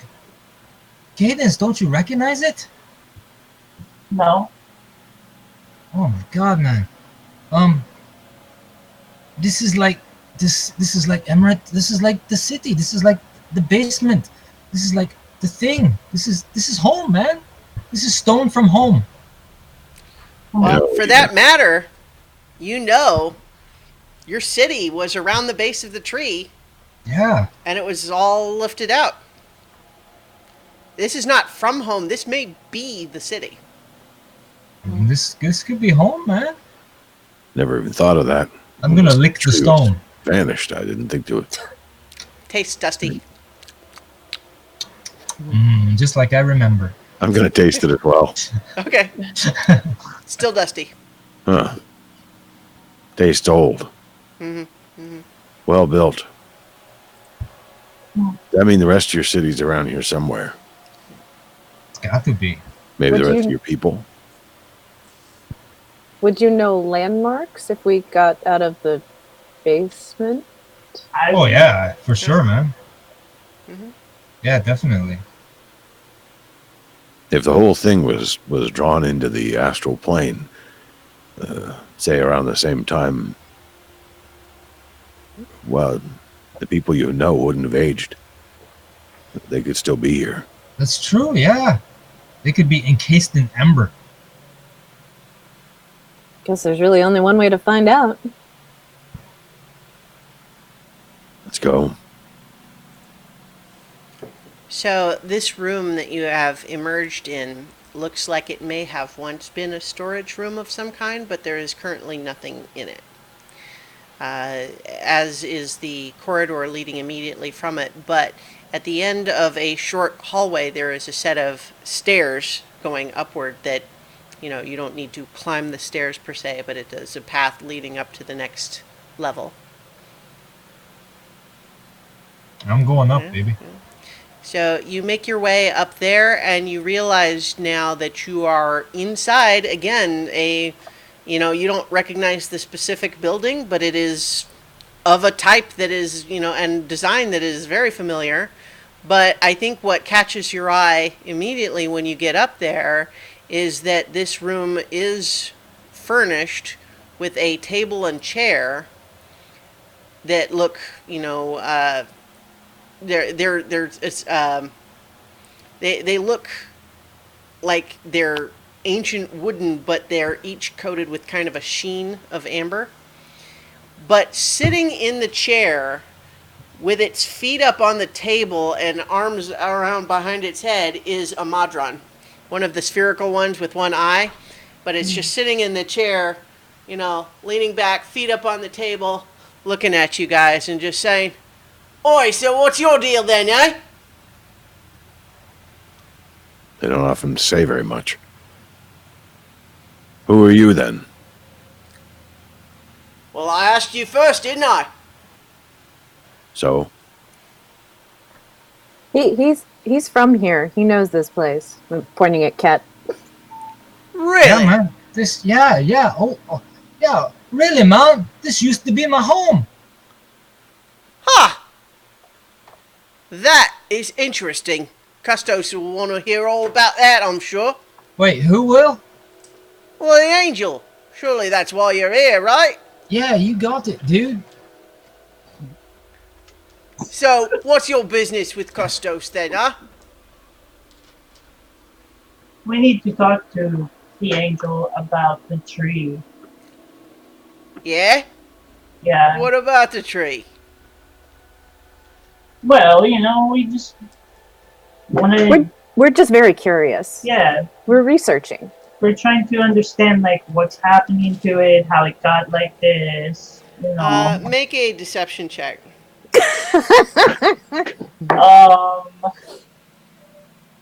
What is my? I mean, that's not a modifier? total lie. It's not really. Yes, what It is my- deliberate withholding of information for sure. 20, not natural. Okay. So it got an insight of 27, Oh man. and it just kind of said, so, here's a little tip from me to you. I wouldn't even bother trying that garbage with Custos. He can feel lies, can he? Mm-hmm.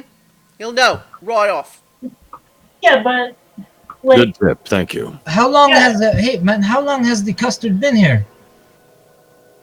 Oh, well, thousands of years, right? Ever since it got sealed away. What are the people of this city? Are they still here? Well, yeah. Encased in amber, aren't they? Just like the tree itself. You mean they're all still here, like normal? Well, yeah, most of them.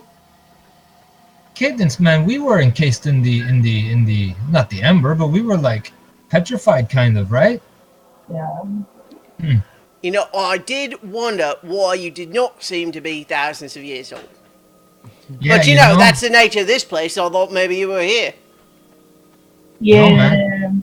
There was like a beholder and some Ah, petrification, I hate those things. I think it's just we spherical creatures with one big eye just all hate each other. That's it, isn't it? Yeah, Yeah. man, totally. Mhm. So, can I assume that this is the thing that the dragon told me about that was scary and it didn't like with its eye? I mean, you could. I don't think you're.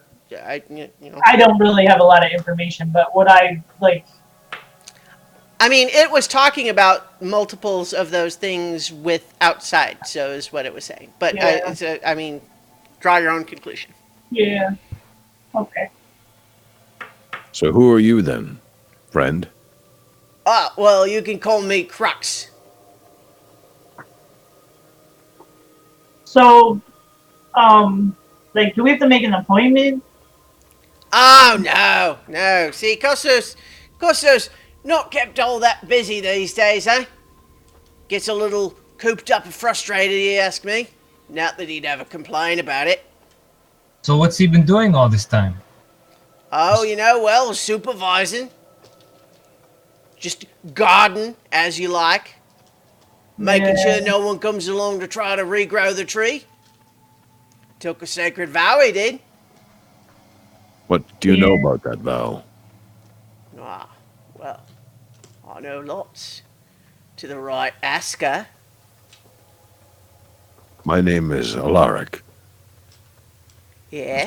That's all I have. Although you can see by my bearing and by my clothing, I come from an important position. And Right, I'd hate fancy to- armor, that. And what's with that? Gosh, that is a special axe, isn't it? How'd you get something like that? You might say it's an inheritance. Ha ha ha! I like that. So, let's lay our cards on the table, so to speak. Alright? I know why you're here. It's why anyone comes here. They want to try to regrow the tree, right? How many have come before? Well, it's not a lot, but it's the only reason. We just came to talk. That's it. You want to understand, like, what, you know,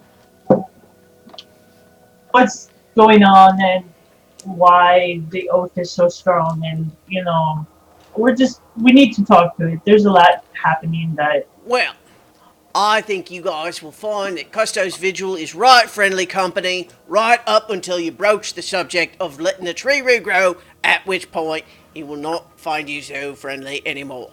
Why doesn't he want the tree to regrow, man? Took a sacred vow, didn't he? With who? Well, the Inexorables. Oh, the You know, Inexorables. the big lawgivers, right? Yeah, they're the ones that sealed the tree away here. They don't want anyone fixing it. Why not, man? What do they got against the tree? Well, so they sealed it here because it was causing all sorts of mess. I don't care what they want. Okay, That's what they want. fair enough, man. How do And I got... Custo's Vigil thinks these high muckety mucks are important enough to swear a vow to, so he does. Says, I swear never to let the tree regrow if I can do it to help it or whatever. I don't care. The point is, he's right prig about it. You don't And, think you agree? well, that's, neither here nor there. I've got rather a different agenda, you might say. What do you want to do? Well, can I trust you with this information? of course, Absolutely, Very- man. we're super trustworthy people. Yeah, I dude. mean, who are we going to tell, really? Look where we are. Who are we going to Yeah. tell? Well, here's the thing. Custos knows this anyway. It's not a secret. It's more a matter of, I don't want you to, let's say, overreact. I don't think that's possible at this point. Yeah, we've seen a lot, man. Like, I don't think we're gonna overreact much of anything anymore. Well, I come from a place called Gehenna, you see.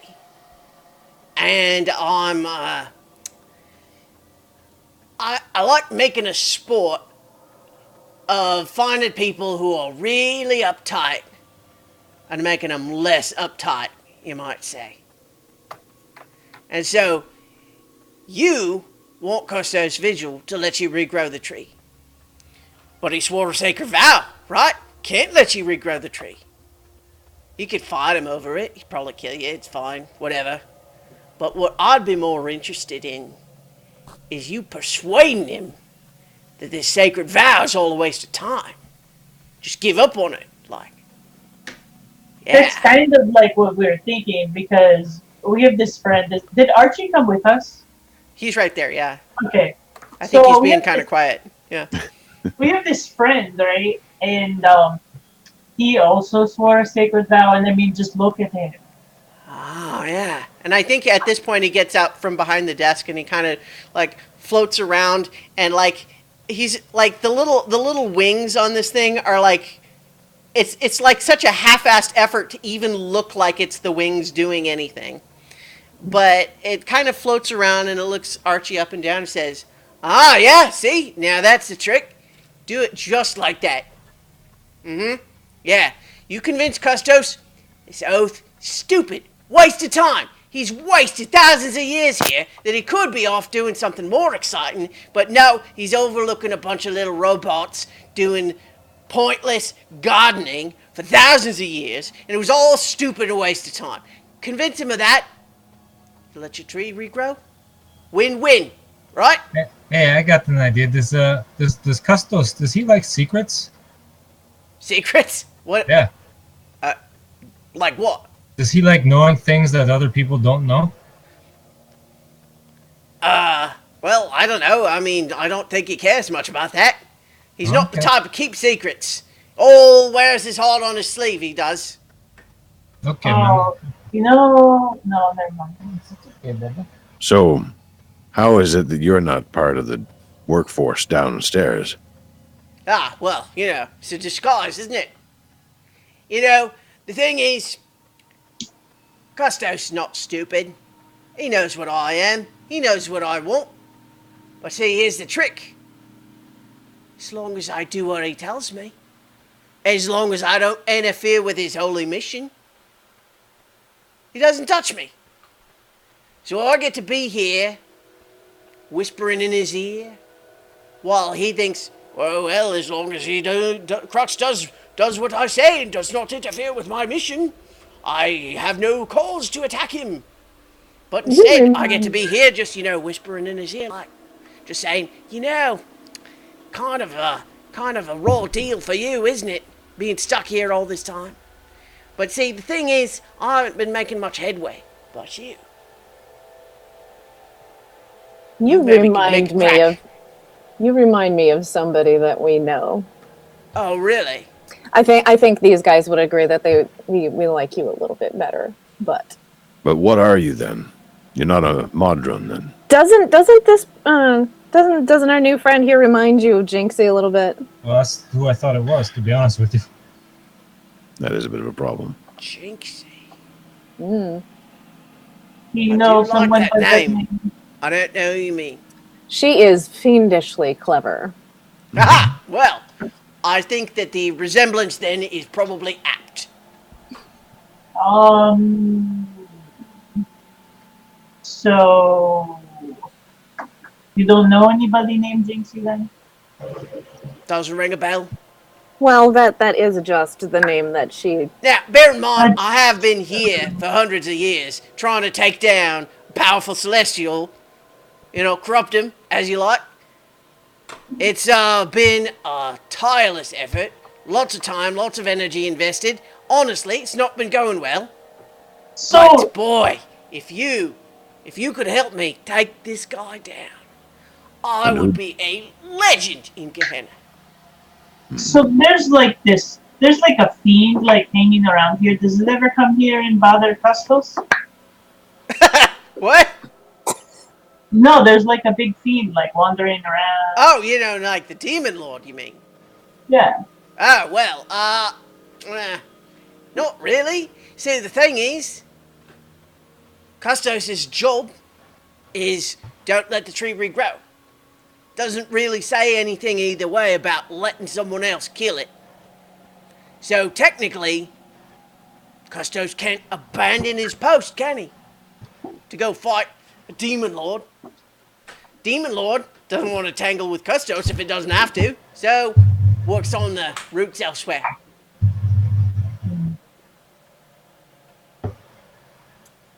Yeah. Do you know the specific oath? Oh, well, I'm sure Custos would be happy to tell you all about it. But see, that's what I'm saying. I know you guys want to regrow the tree, right? Probably helps the universe or some such. But the way you do that convinced him that this oath he took all a waste of time.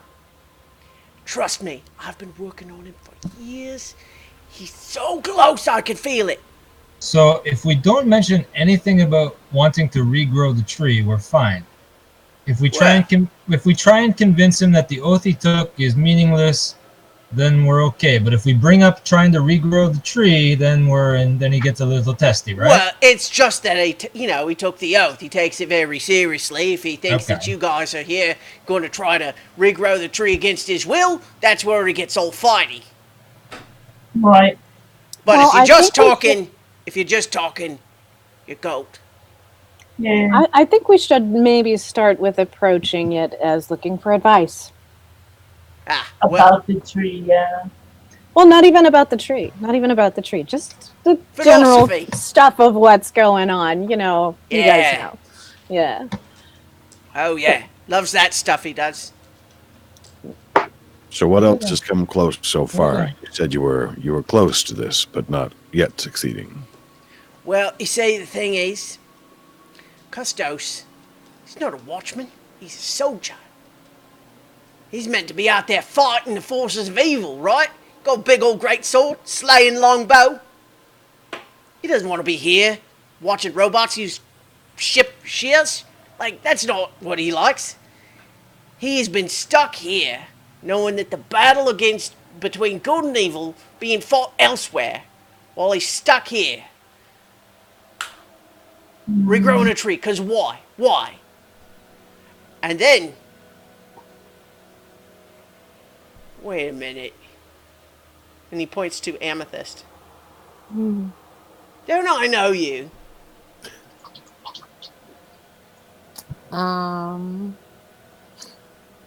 Possibly. My memory's not too great. Oh, sure, it's definitely you.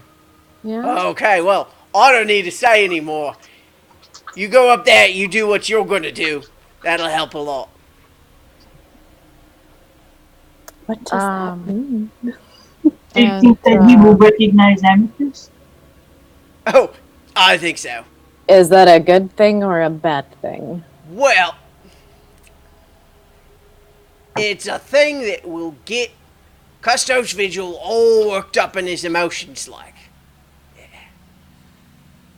Oh, In God. fact, you see, one of the ways that you might take it, you being good creatures, like the thing is, I can only do so much since Custos knows I'm evil, right? So, but you could spin this whole thing as, oh, it's for the good of the multiverse that you should abandon your vow. Yeah, it'll save lives, right? Yeah. Tell him all that stuff. What- Make him Yeah. think he's actually been on the side of evil by keeping the tree from regrowing. Yeah. That's gonna really drive the wedge in. Well, I mean, technically he is sort of helping a bunch of evil people right now. Like, Well, hey. That's the line of reasoning I'd go with, personally. He's been can I doing a make an pretty good insight job check? convincing himself that it was the right decision, and that's why he took his vow. But see, it's all of a piece, right? House of cards, as you like. can I If you make an can make him insight think check? part of it's wrong. Can I make an insight check? Yeah, go for it. Insight. 19. 19. Okay, hang on.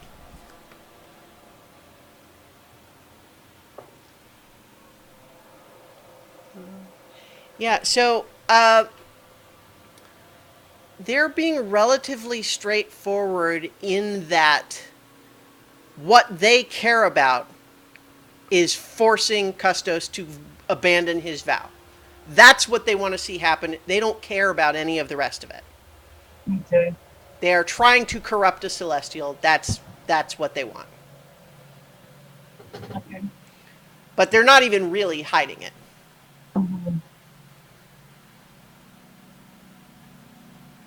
Okay. So, what do you remember about me? Well, the last time I was able to get Custos all worked up about his frustrations and the like, doubts, was when a little girl, white hair like yours, came through, did big magic, made the tree start regrowing. A lot more work for the Modrons around here. Not that we can't manage, we got an army of them. But tree was dormant before that, sealed, right? And then this girl comes through, makes a big show of telling Custos, no, you must allow the tree to regrow. They fought, they hated it. They hated fighting with each other. And then I didn't really see everything that happened, but I thought you got killed, but you're a dead ringer for her if you're not her. So I think, certainly Custos is going to feel emotional about seeing you, I think. So, anyway, I've made my pitch. You want the tree to regrow? I think this is the way to do it. So, I'll be around. But, if you want to find Custos, You said, you, Kitty, you said you found you lived here? Yeah, man. I lived here like a billion years ago. Big temple and park right in the center of town? Yeah, you got it. Just like that. Yeah, uh-huh. That's where you'll find Custos. You got it, dude. And sits back on the chair, leans back up again. Hey, man. Give me 5. Goes to do it, like the what, like a low 5? Is that what we're doing? Yeah, man. Give me 5. Okay, he does it. All right, man. I like the cut of your jib, dude. Okay. So thanks a lot there, Crux. We'll take your advice into consideration. All right. Well, the other thing you could do is just fight the guy. That'd be entertaining too. Hey, you know if he has any like big obvious weaknesses we should know about if we do fight him? I mean, is that Big, something obvious you're... weaknesses? Well, let me put it this way, just so you know what you're walking into. Mm-hmm. He's the guy that the Inexorables set in charge of keeping the tree from regrowing. So, Right. Okay, man. He's a tough guy, that's what he's saying. yeah. Yeah, he's a tough dude. Yeah. And he likes to fight. And then he bet he hasn't had a good fight in a while, so it's probably not a good idea to provoke him. Oh, remind me again, how far is the... it's been a while since I mean, I'm all discombobulated and everything. Yeah, how far is the temple and everything from it's here? not far. You think it's maybe like half an hour walk. Okay, cool. So we can discuss things along the way. Yeah. Okay, man. All right, thank you. All right. So you all kind of make your way out the front door of this building, which leads into a little bit of an alley. And I think that whichever one of you is sort of last out the door, you kind of turn and glance back, and not there. Crux is not there. So Should have left Archie with him. Yeah, like, you two hang out. yeah, I think actually it is at this point that Archie is just kind of acting a little hesitant and twitchy, and he kind of glances back at his undead mummy lord who's still been shuffling around and just says, I don't know, maybe we don't want to, if we want to just approach and talk, I might give the wrong impression. You could wait outside, but I think it's important that you stay nearby because we need to use you to show him that, like, following an oath like this is not always to a good end. If there's a fight, Okay. it's good to have you nearby. Yeah, also, like, if we Yeah, fail, that would be the key point there. Just in case it goes south. yeah, I'm gonna No, I- need you. So he'll plan to stay right there at that sort of house that has the basement that goes to the tunnel. So what are we going to say to this dude, man? Okay, so here's the thing. That guy, like, all he cares about is getting him to break his vow. I Right. think that, maybe that's a good idea, but I don't think that's as good of an idea as he said. Well, I think if we start with the truth, that's a good place, Yeah. given who we're dealing with. And I have some fantastic analogies. This is going to be so amazing. Oh my god. I mean, Yeah, but I mean, he did say, like, going in there, guns blazing, like, hey guys, I want to, make the tree grow back. It's just going to make him mad, so be careful with that. Right, well, that's why I suggest we start off asking for advice. Maybe he's got some input on how we can keep everything from breaking. I mean, near Kina, you've got a god in your stomach. You might even be able just to tell him to go float. I don't think that's how that works. You have a god in your pocket, too, Alaric. Yeah, but yours is she's probably gonna more tell us useful at anything. this point. Nira, go ahead and make a religion check.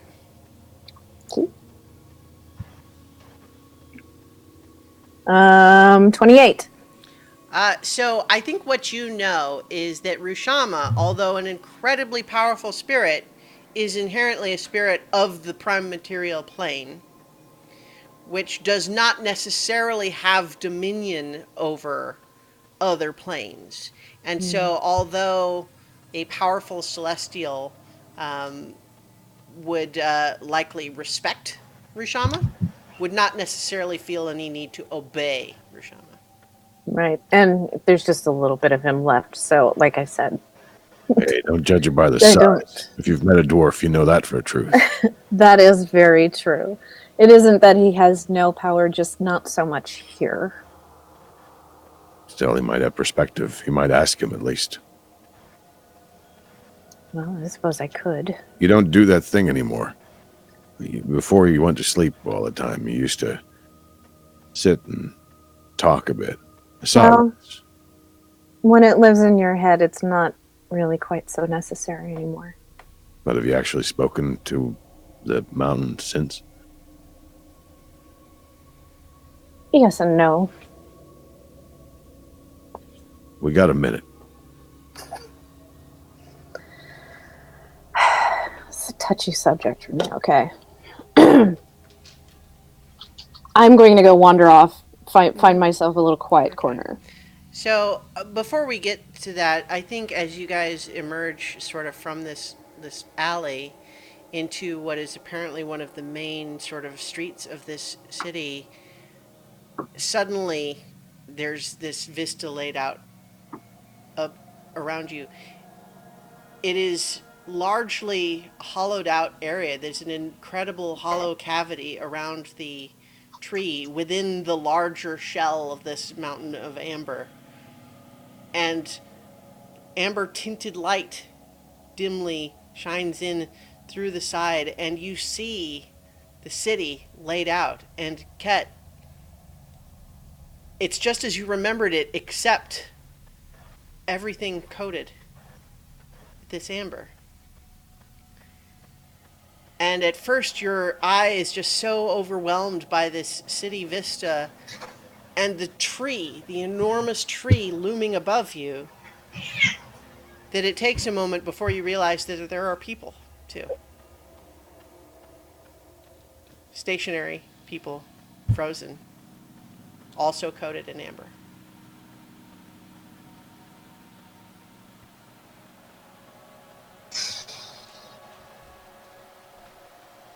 It's like tears flow out of Ket's eyes, just like speechless. Because I'm sure, like looking through the amber, I'm sure I must recognize some of these people. Probably. Yeah. Why are you crying? They're just people. Slap Cadence across the. No, I don't. Oh. One day you'll understand, Cadence. These are our friends. Somewhere around here is probably our family. Oh, This you say is so. this is everything that we've.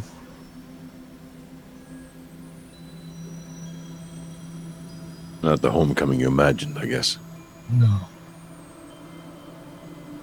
We gotta regrow this tree, man. Well, that's what we're here for. This amber stuff is for protection. The tree took care of you people. Care of the whole city. So as you move a little closer to one of these apparent statues, you realize laying at its feet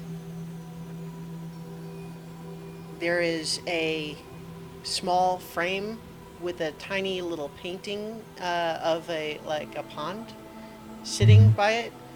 There is a necklace, a beautiful necklace sitting at its feet, and then a small bowl with a water lily, floating in it, and it is a little bit wilted, but no more than a couple of days.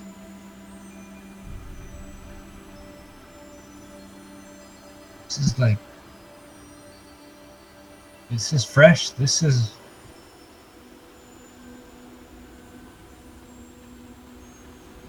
Sustain.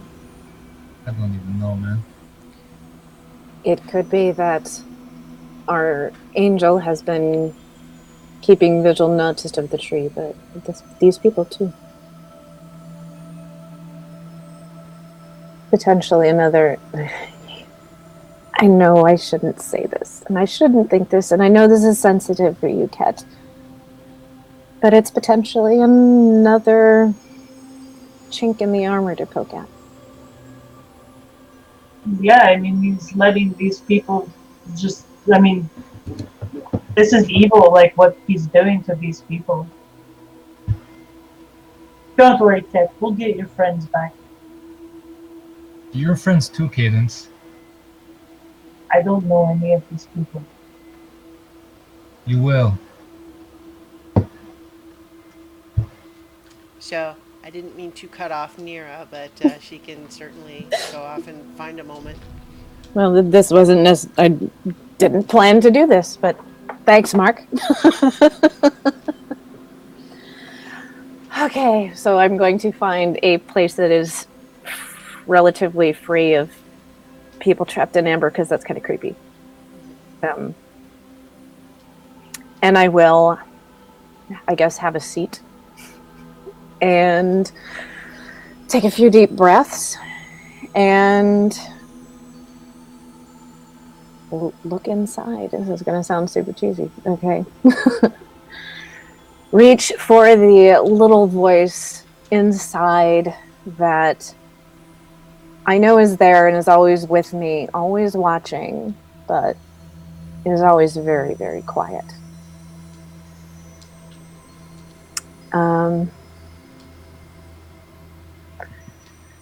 I know we don't talk much anymore. Seems sort of redundant. But if you had any advice, this is big, what we're doing, and it involves you as well. If there was any advice you could offer, I would hear it.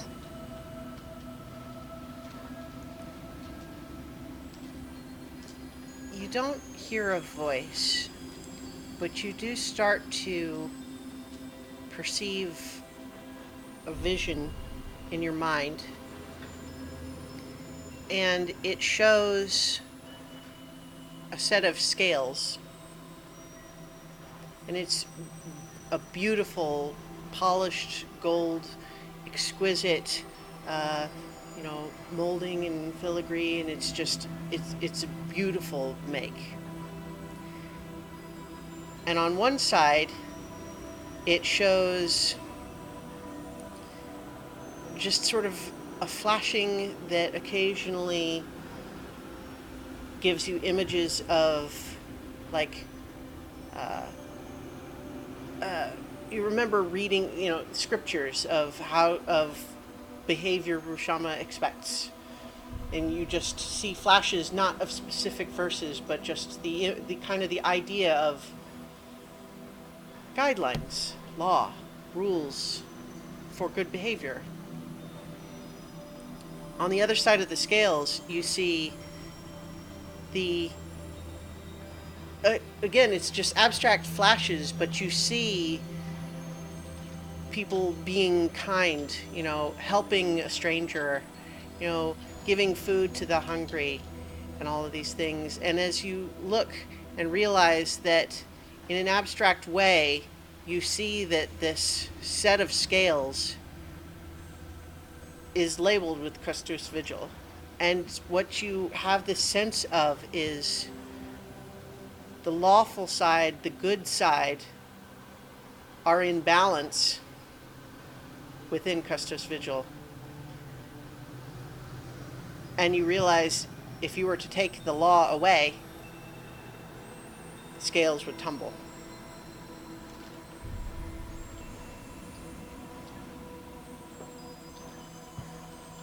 Okay.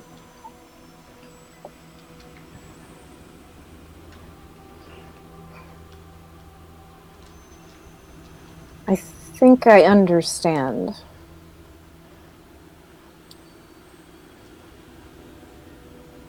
Finding a way to work within those confines is difficult, but... Yeah. Okay. thank you for your counsel. All right. He's going to report back. So something we need to understand about our celestial friend. There are two parts to who he is. This is male or female. I don't know It's a little bit indeterminate. Who Crux they referred are. to a he, but who they are. Mhm. You have the lawful side that requires order, and you have the good side that requires, well, good things, good deeds, kindness, love, giving, those sorts of things, and those things must be in balance. And you have to have both in order to have Custos. If we take away one, the whole thing shatters. So, the question is, how do we take away one, or how I don't even really know what the question is. I don't think we want to destroy this creature, is what I'm saying. I don't necessarily think we should. Will breaking the vigil kill the creature? Kill the angel? I don't think the angel would be the angel anymore. What if It would be something else entirely, and not necessarily for the good. Yeah. Which you would know, Nira is almost certainly exactly why Crux wants that. But you said there were two parts. There's the good and the law. Mm-hmm. It could still be good if the law is what's corrupt. It's true. I mean, there has to be a way to appeal to him that what is happening right now is chaos. Well, Like- I have an idea to that effect. I don't know that it will work, but clearly, I mean, we all know what's happening to this tree is not for the good of anyone. But it's convincing this angel to basically sacrifice everything they are in order to see the good done. The idea here is that if law wins, everyone, including law, loses. But if only Custos loses, maybe everyone else can win. That sounded pretty damn good. Told you I've been thinking about this. I think we've got a shot. It's probably going to require more words than that, but I I think still have a few left. See, I figured touching your mountain would happen. Would help. It's a dwarf thing. That's not a euphemism, by the way. It's literally And we thank you. kind of missed that. Shall we? Let's give it a shot. Never thought I'd ever talk to an angel. I don't think any of us did. Every day I do things that I never thought I would do, so. I've had a couple of really dull days. All right. I guess So- we have it. Shall we? You make your way in the direction of this temple We're off square. to see the angel, the wonderful angel of Oz. Well, you've got an amber brick road. So you make your way in the direction of this enormous temple and park adjoining the tree. And along the way, you do see more people, and you realize that every single one of them has tiny little trinkets at their feet, often flowers as well. You don't think that it's been, I don't know, trying to make them happy? It's like hundreds of little altars. That seems like guilt to me.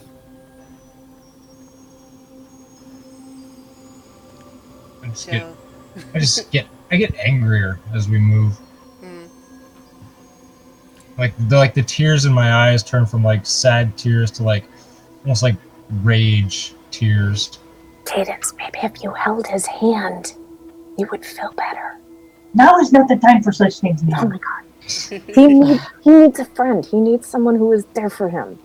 This is not about that. He's upset. Yeah, I'm not that person. You are that person. Oh no, he likes you a lot. But Cadence, he needs you. yeah, okay. I will like move up to Ket and just kind of like walk next to him and like just put my hand on his arm, but I'm not gonna say anything. so Amethyst, how are you feeling with all of this? I don't really understand how to convince the Celestial. I trust Nira to figure it out because she's so good at those negotiation things and just constantly just thinking about the tree, trying to figure out what to do. So, as you're all making your way towards this temple, there's more people, more, all encased in amber, and it seems as though before whatever moment froze them in this state, it seems like many of them were also on their way to this temple. There's more people, and they all seem to be going in the same direction.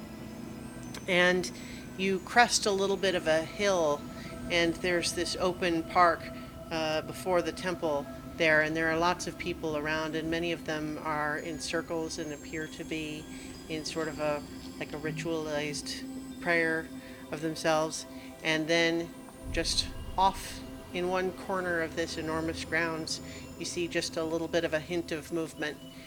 Looks like among many of these statues, there's a small moving figure.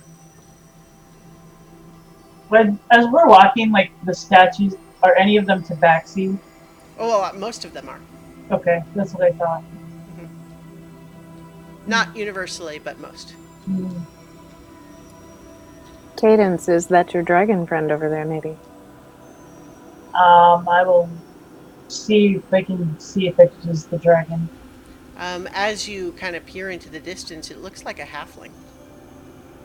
No, that's like a little person. Like a little, like maybe a little halfling or like a gnome or something. What? I don't Don't know. remember? That could be our if the person that we spoke with before coming here is at all like Jinxie.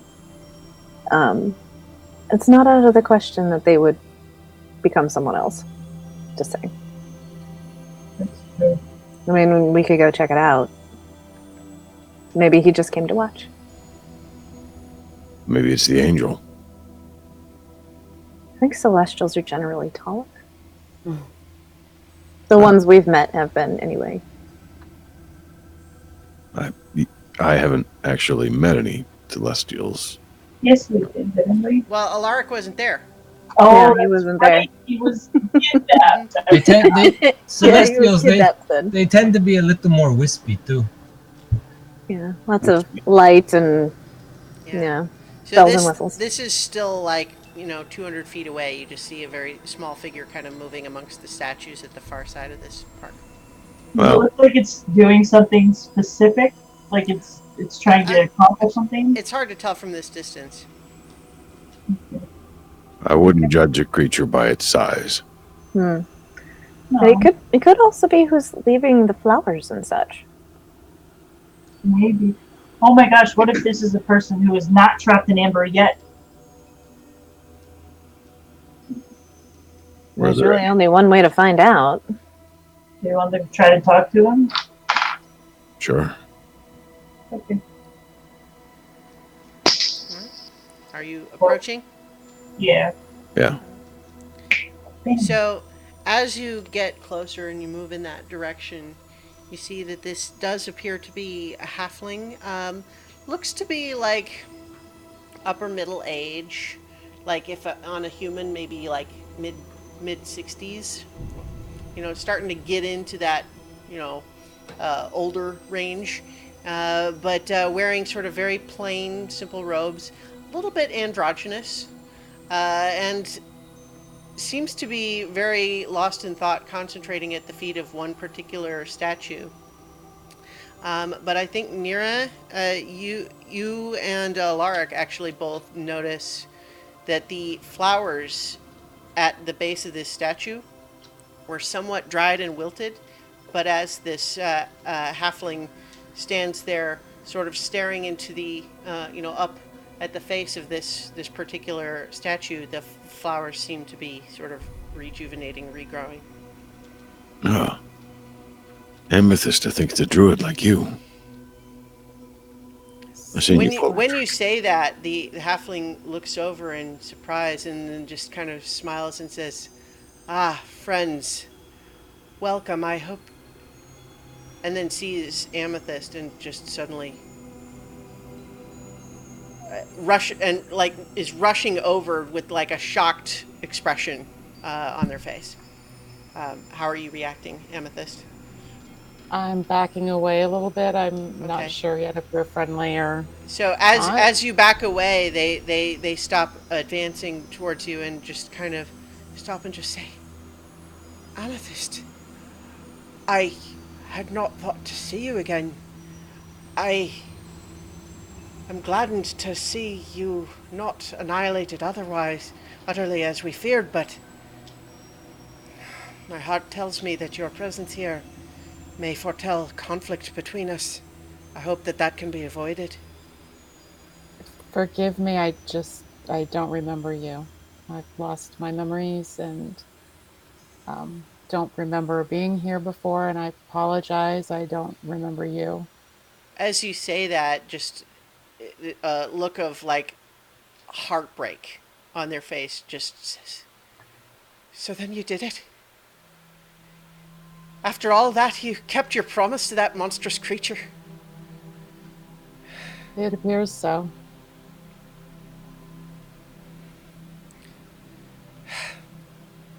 Very well then, I suppose we meet now as strangers. I'm sorry for that. Wait, you know what Amethyst's promise was? And to whom? I think our dragon friend is whom they are referring to. Oh, I know, but I- you know. That would be the one. These When are I my say friend, I friends. don't really mean friend. So these are my friends, and I trust them. So if there's anything that you can share with us, I would be so grateful.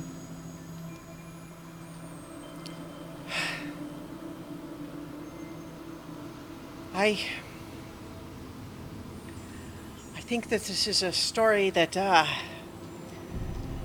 deserves sitting down with a nice cup of tea in one's hands. You wouldn't have something stronger. I might have that. I'm not going to wish for it, that's all. Good job, Alright. Will y'all follow me to the temple there? We can have this conversation in a bit more comfort. I come out here to be peaceful, and I fear some of the topics we may need to discuss are unsuited to be spoken in the presence of these good folks here, looking up at the statues.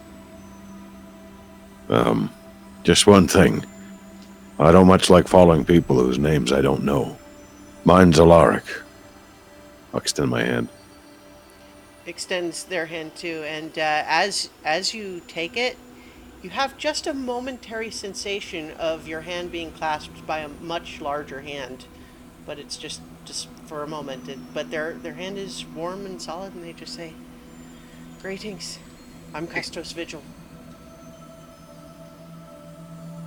I think it's nice to meet you. Well, I do hope so. As long as you're here to talk, I enjoy talking. You'll find this place a safe respite from the troubles you may face outside, but I do hope you're not bringing additional trouble with you here.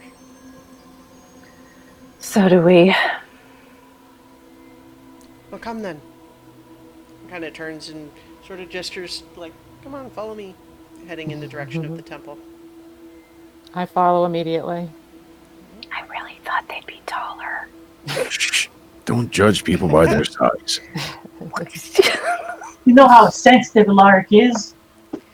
I think actually, as you whisper that, it kind of turns over their shoulder to look back at you and just sort of chuckles. Says, well, I think I just like to feel humble when I'm honoring the citizens of the city here. That's fair. Yeah, that's really fair.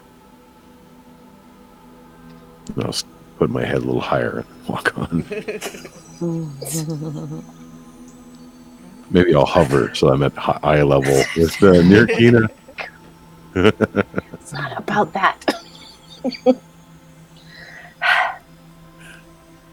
So they lead you into this temple, and inside you can see where in other places the amber covering is somewhat irregular or rough. Here it's like a polished, smooth surface just over everything. Like the walls, the floor, the ceiling, the furniture is all just covered with this just thin, polished film of the amber, and just brings you into an area and just says, "I'm afraid I don't have any cushions, but I can at least provide you with some refreshment. I know that in this place you don't necessarily feel hunger or thirst, but it can be a comfort, I find." And just sort of waves their hand over a table, and then just like as their hand passes, there's simple foods, like there's bowls with just sort of bread and some like hard-boiled eggs and some fish and fruits, and then a teapot and several cups of tea that's steaming a little bit. Oh man, when was the last time we even had fruit, you guys? Time is kind of relative here, so hard to It say. is indeed. At least 3 billion years since I've had fruit. Well, I mean, 3 billion is a really long number. Yeah. Custos looks up at you after that, Cat, and then just kind of looks at you deeply and just says, "I know you. Or rather, I know those who know you. I'm sure it must be a heartbreak to see the city in this state." It is very heartbreaking. Can I ask you a question? You may? Did the people, did the city, did any of them have a choice in any of this? Or did it just happen to them? Like that? Well, that's a complicated question. There were some things about the situation that they had no choice in. The tree being sealed away was not of their choice. Sealed away from the material plane where it grew and the other planes where it traveled. But the tree sealing itself in amber here was done with the help of the people of the city. Perhaps not every individual made that choice, but those here in the temple did. They are preserved, protected, hoped to stay safe with the tree, to keep it from being annihilated. Forever? Like, but that's what I don't understand. So they're gonna be like that forever? Their attempt was to keep the tree from being utterly destroyed. The Inexorables attempted this, you see, to destroy the tree. But it was too powerful even for them. And with the aid of the people of the city, it protected itself here within the amber. That was not the Inexorables' plan.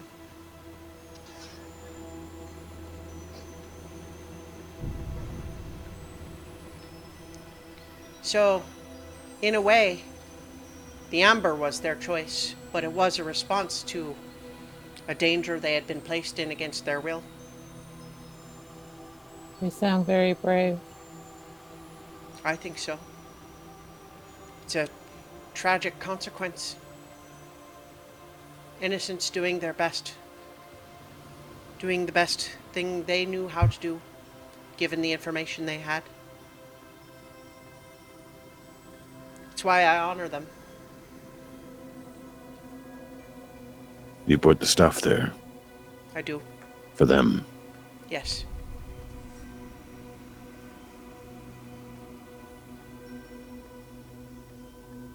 You respect them a lot I do. and what they did. You respect that too. It was a selfless choice. They were tragically brought into a fight that they didn't ask for, and on the wrong side by circumstance only.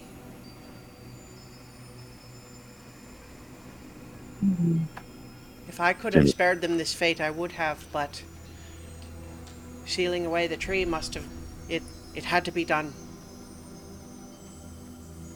Do you mind if I ask why it had to be done?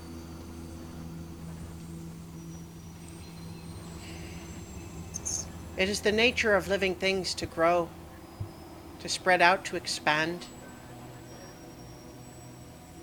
But, you have seen cities, have you not? Paved streets with cobbles, or even large masonry buildings. Have you also seen how even the tiniest seedling can sometimes find a way through that masonry? And as it grows, it destroys. It grows beyond its assigned boundary and begins to wreak havoc, growing into places that it doesn't belong. Order must be maintained, and the tree did not know how to honor boundaries. It grew without direction, and it grew into dark places and allowed those dark places access to good places. Could not be allowed to continue. Do you read a lot of books? I don't know if they have books here. I really like books. A lot. How long has it been since you've seen a book? Because as you understand it, quite a while, but my nature is different from yours, I'll say charitably. But it's a bit complicated. You understand the concept as I know it of a book. Of course. Right. And most of them, they contain information. Some contain stories. But they're collections. They're all the same things put together in one place. Mm-hmm. And they're held together that way because to have those pages scattered everywhere, it wouldn't make any sense. Indeed.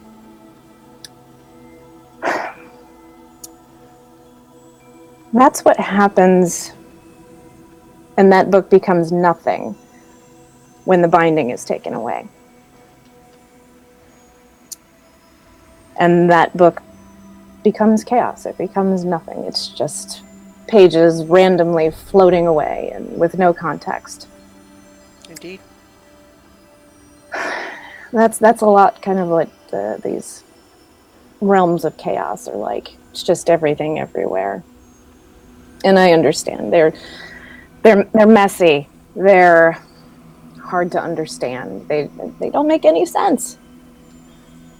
But if you put a binding in place and you have these bits of chaos, all in order, they can then be read and understood, right?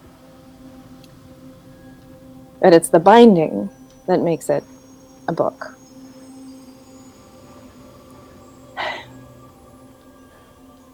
The different planes of existence are kind of like that, too, as I've come to understand it recently, as it were. Probably, well, recently for you. And it seems the binding of everything has kind of been ripped away, and there's been a very strong breeze that's blown in, scattering the pages everywhere. It's chaos. It makes it hard to live, hard to exist. And pretty soon there might not be a book at all. Your analogy is an excellent one. And I too fear that the binding, as you put it, does seem to be crumbling.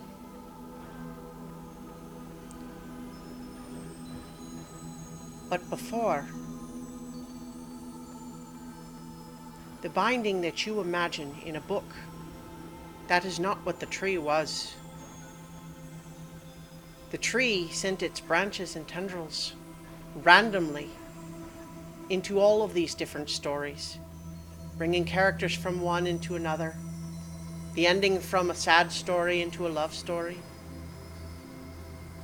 It grew the stories together into nonsense. It was chaos in its own right.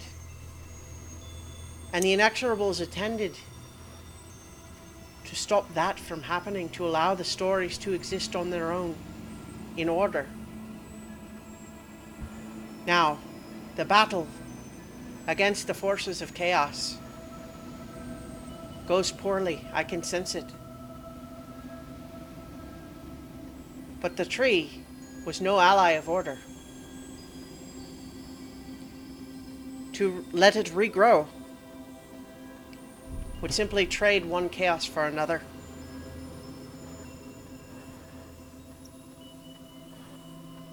But that's how, I mean, I understand what you're saying, but that's how stories are. All stories are chaos. Nothing is straightforward from the beginning to the end. There's no straight path ever. All roads take curves and turns, whether it be the tree that we're talking about or actual roads. People meet each other in that way all throughout their lives. People face sadness in their love stories, no matter what. And it has nothing to do with the tree. And I understand that it's difficult for order to exist with chaos, but order itself cannot exist without chaos. The tree was no ally. You are correct. It was no ally to law, but nor was it to chaos. Well, I think that you'll find that there are many who are there who disagree with you. You, my lady, gesturing to Cadence, you are a climber, if I'm not mistaken. A traveler across the branches. That's true. If I may ask, how did you and I assume your friend here, how did you come to survive all this time? I must assume that you were away from the city when it was sealed, but how come you returned to it now? We were actually trapped. We were trying to find our way back home. And we were trapped outside for a very long time, and we heard rumors of a powerful construct that might be able to help us get back home. So we started following those rumors until we found a peace. But we were trapped and frozen for thousands of years. This construct you sought, is that the renegade you speak of? That's what we've come to learn now. We didn't know at the time for the gloves because it was just bits and pieces and rumors all throughout. The renegade is a complicated figure. Like the people of the city, he did what he thought was right. And I can respect and even admire that, which does not mean that I agree that he was doing what was right.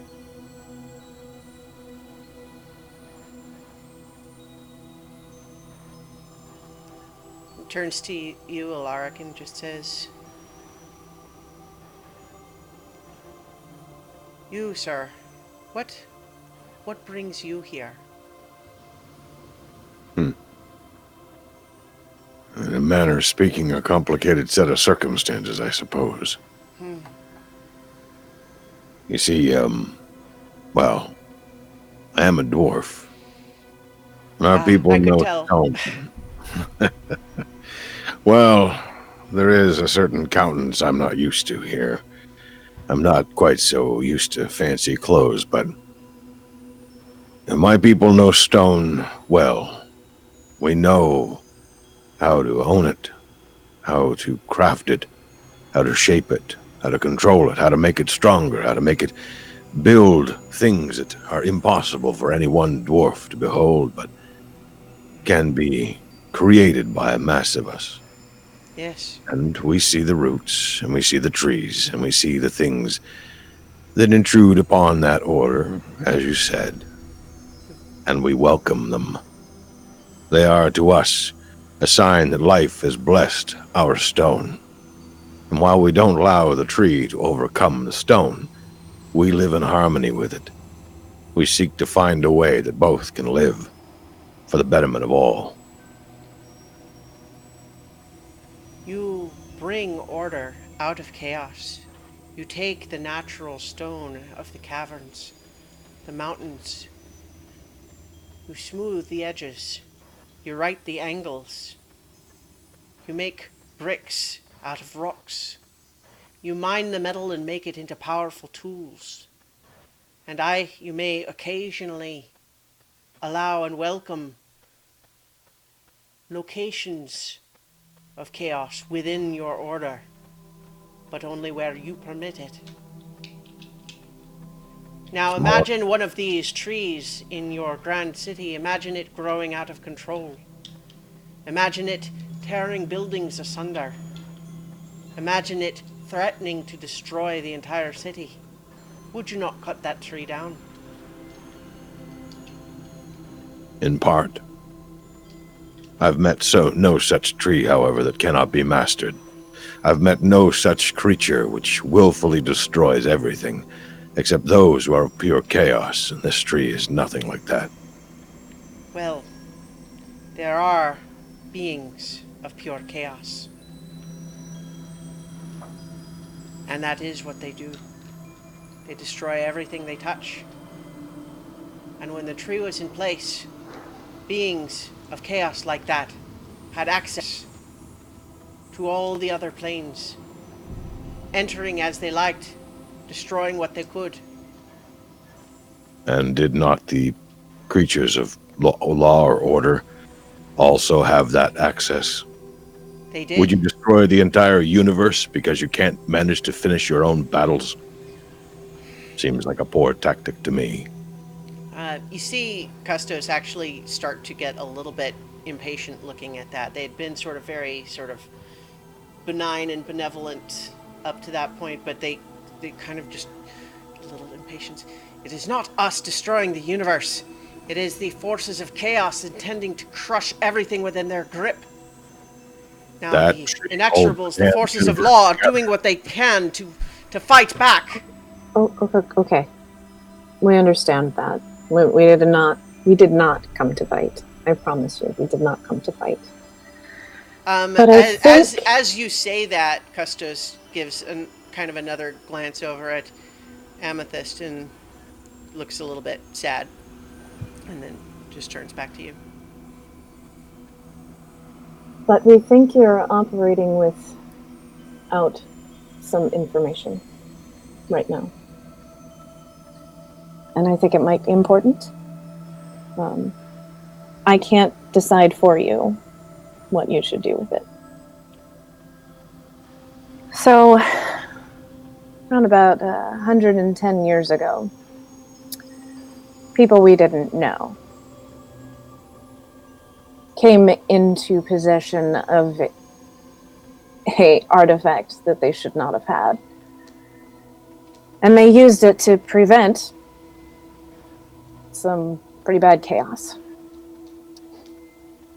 But in doing so, caused some damage that would not have been nearly as bad if the binding of the book had been in place. But because it was missing, it started... everything started unraveling. And about 100 years ago is when my friends and I got involved. And we didn't know anything about it at the time. And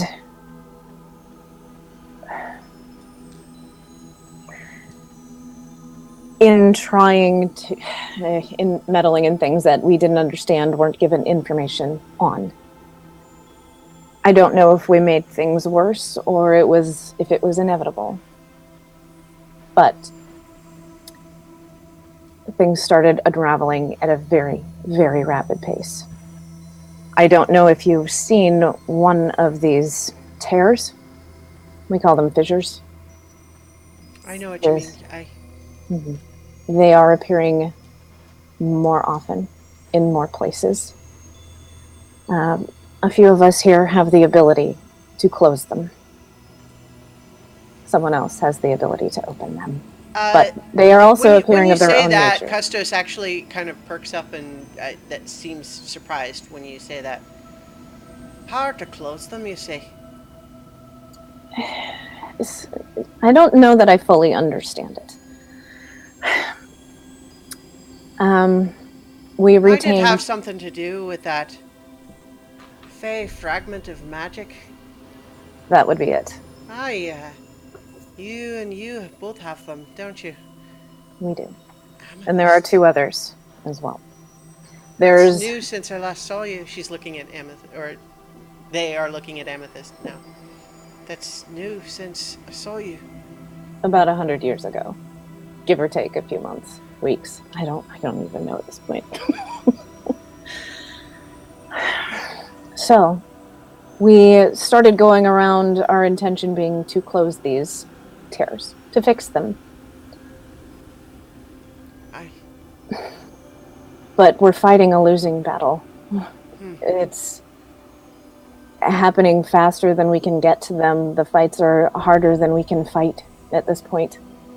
There's too much damage, and the only way we can hope to mend things is to get the binding back in place and undo what was done 110 years ago, if we can. And the crazy thing is, when we're done, we probably won't even remember having done it. That's if we can succeed. So that's the information that we have for you, I guess. The problem is, we know what that would cost you. Cost me. In order to save everything, and literally everything, even your inexorables. You'd have me break my vow. I don't. I know what that means. One of our friends... Do you? Oh, one of our friends has followed that path. The Oathbreaker. I can smell him from here. To be fair, we haven't bathed in months, but that's not really our fault. We thought maybe it would be too much for you to see, because we do know what we ask. If he But came without violence, I would welcome him. But I will say that I don't care for Oathbreakers. With good reason. Like It I is said, I important. understand what you are. I understand what you are. There must be both things.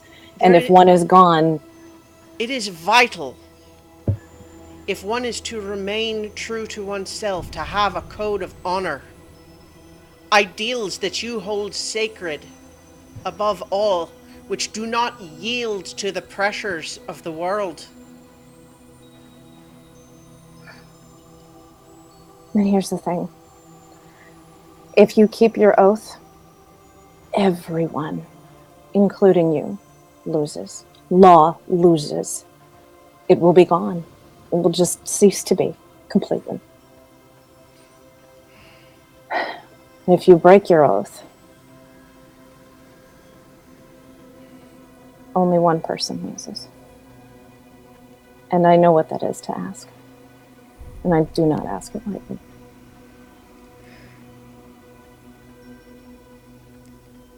But only you can make that decision. We cannot do it for you.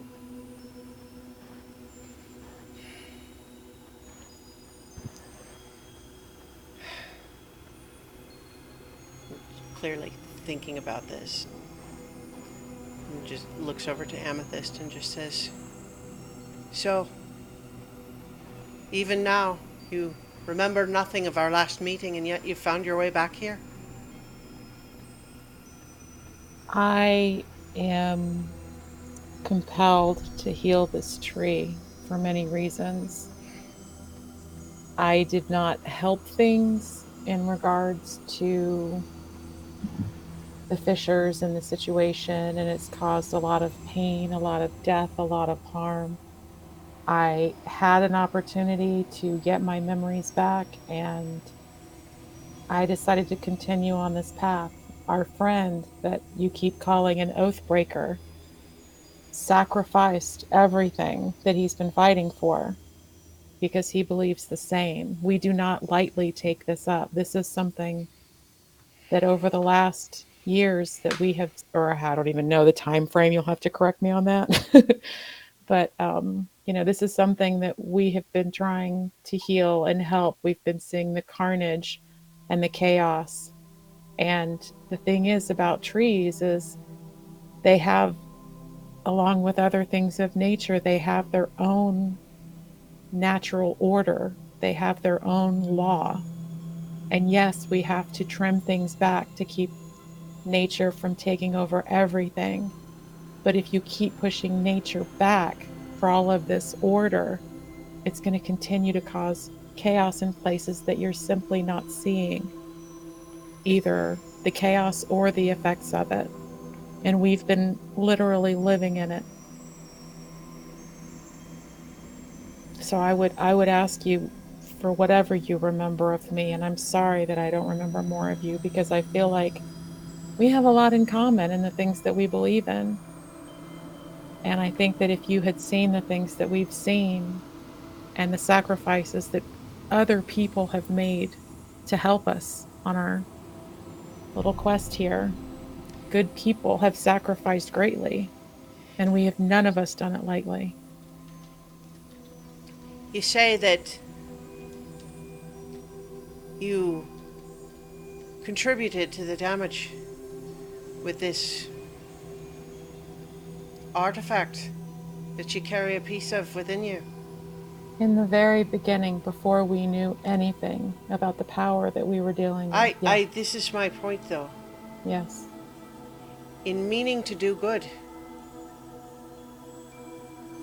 you moved forward and made choices with the best of intentions and inadvertently caused tremendous damage. That's why having information is so important. Because we did not have information. We Yeah. didn't And how know. do you know that you're not doing the same thing right now?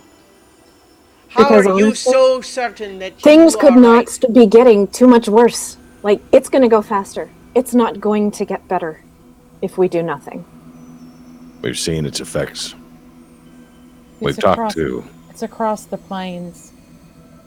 It's not one place that it's happening at. It's not just here. It's impacting everybody across all of the planes, across all of these different worlds. We came from the plane of air, and it felt like we traveled through, I don't know, 3, 4 different planes of existence just within the short span we were there. Just the feeling of the places has started to overlap and bleed together, and it's just all Chaos. The thought that the tree was causing everything to go mixed up was wrong. You may have good intentions, but it was based off wrong information, and you may have caused more harm in this oath.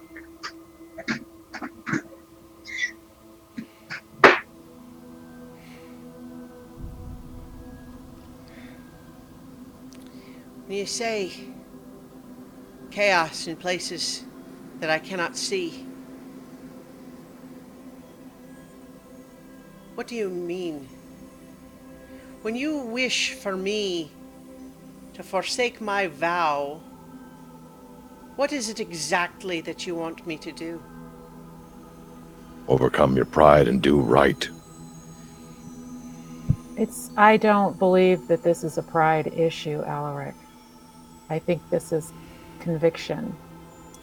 this is who Custos Vigil is. This is not. This is who they are. This is not pride. This is not being stubborn. This is the very essence of who they are. So when I say I do not ask this lightly, I know exactly what that means.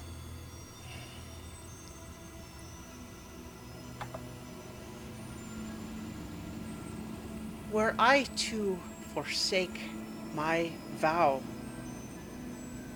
I would be doing it on the word of you. I mean no disrespect, but you are a mortal creature, subject to the frailties and insecurities of that nature. So true. Certainly, but we have spoken with, conversed with entities far greater than ourselves that not only share these concerns, but have put us on this path, who are...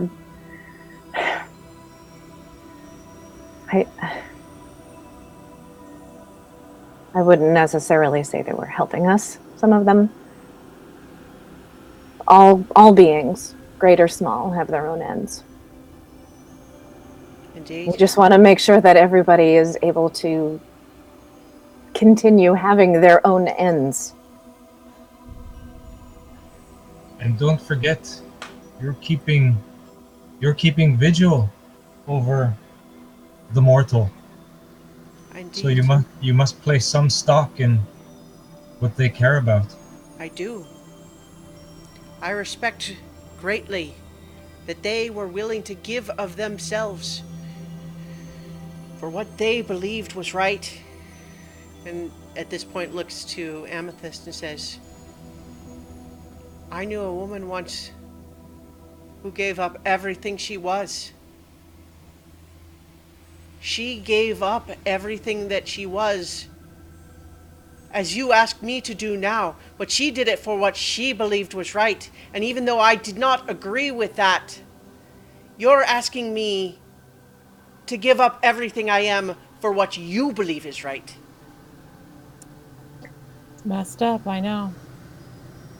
Especially since I don't remember what you remember. But it's what we're asking. If we had the power to... While you're...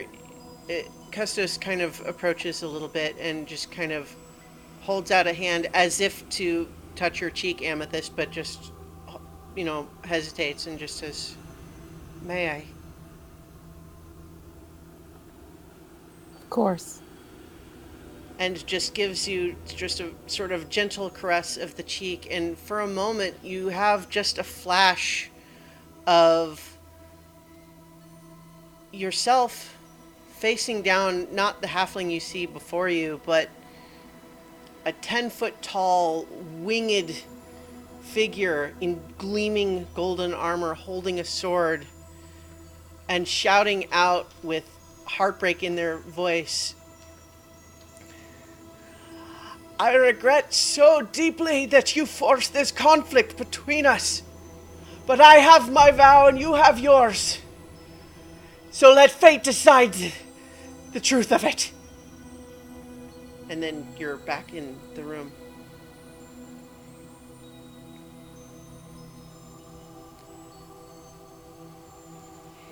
You asked me then to forsake my vow, and I could not. Though it broke my heart to find myself on opposite sides. And yet you, after that, you went back and kept your promise to a creature like that dragon. You asked me to break my promise and then keep yours. Why?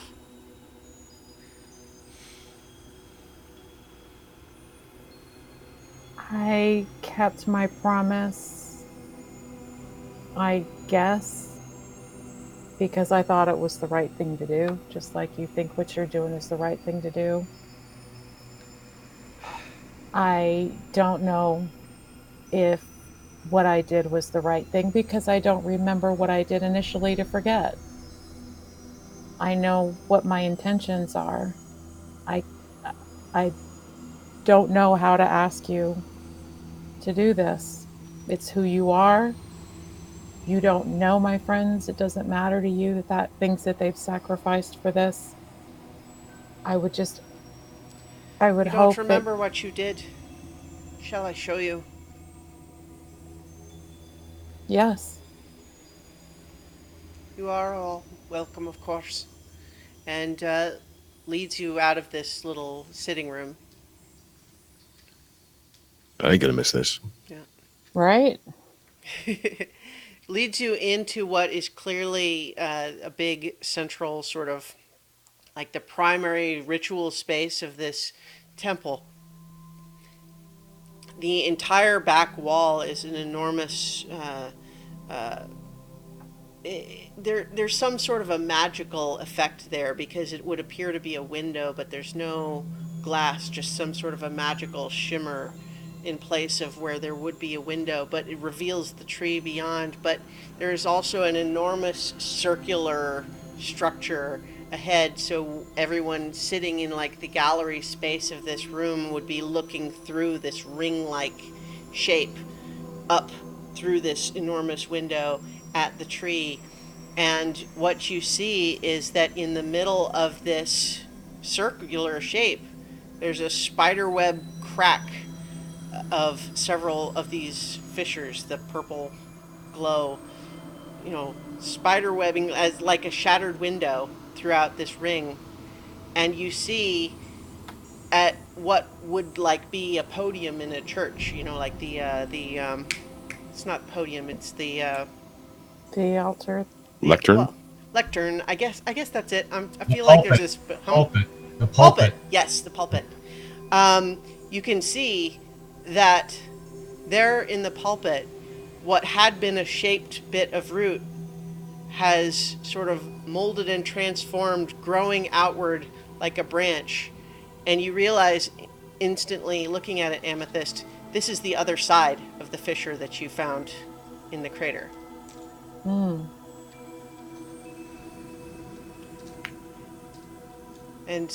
Custos looks at you and just says, "I thought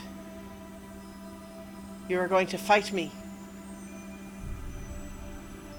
And I was prepared to bring my full strength to bear in defense of my vow.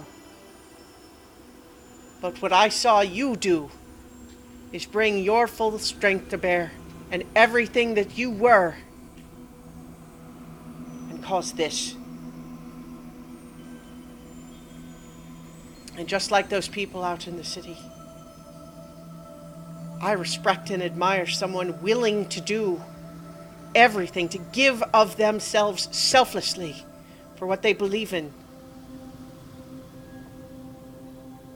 But that doesn't always make it right.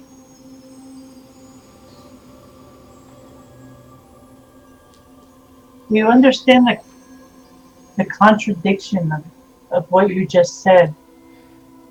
Like, I respect your vow, and I think that what you're doing, you believe it to be the right thing.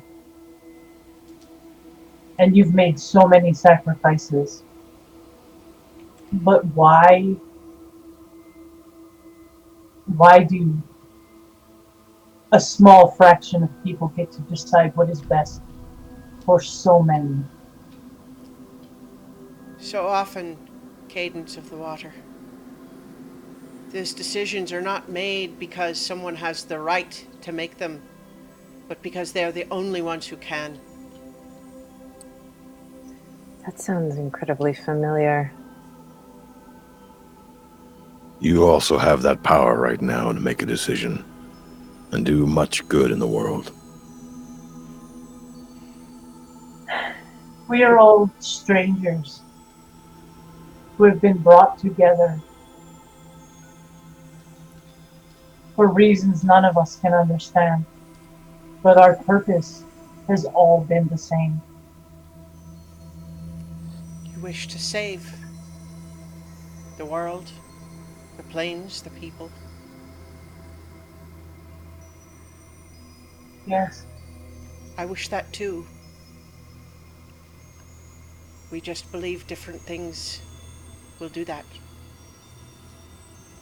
I have been here, maintaining my post, according to my sacred vow, for thousands of years. Because I believe it was the right thing. And I can feel outside this place that the war against chaos goes poorly. But how can I abandon my post?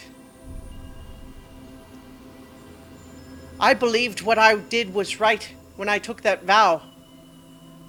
And if I can allow doubt to cloud me now, then what am I? Nothing. So,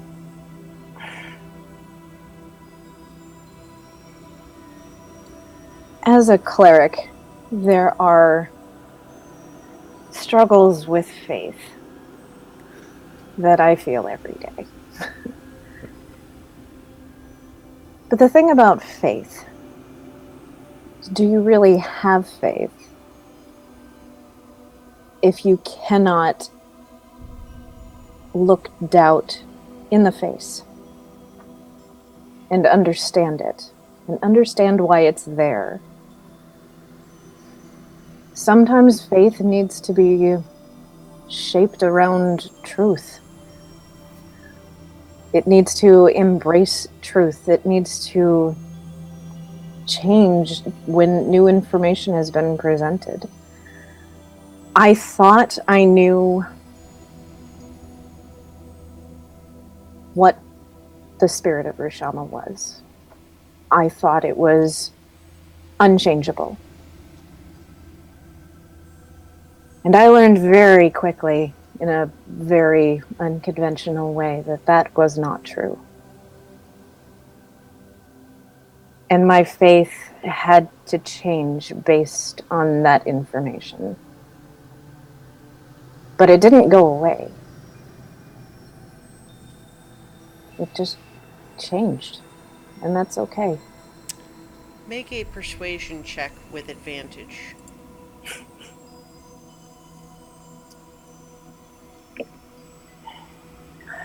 With advantage, okay. Yeah. So the first one would have been a 14.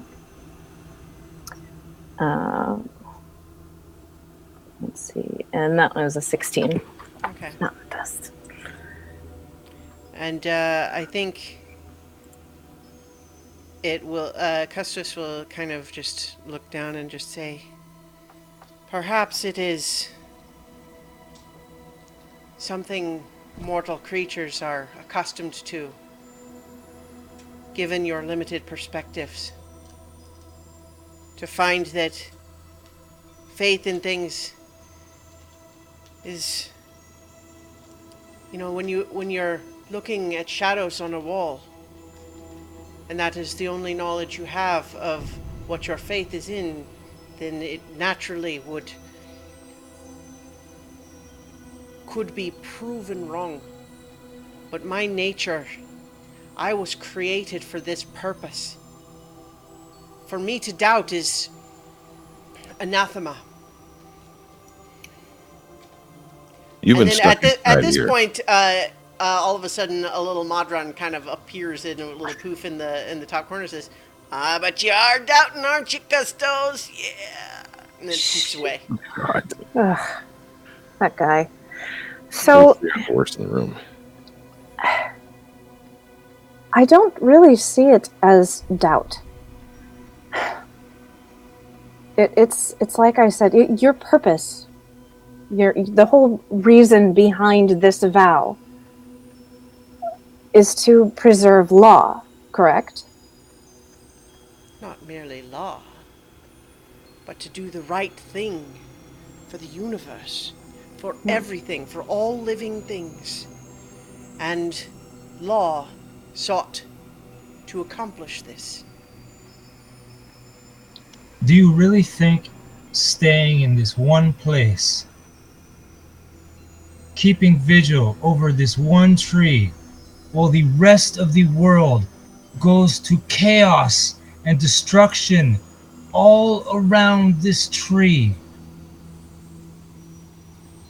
is serving law, is serving the good of the entire universe, of mortal, of gods, celestial, demons, good, evil? It is all being destroyed while you keep vigil here over this tree. Make a persuasion check. With advantage.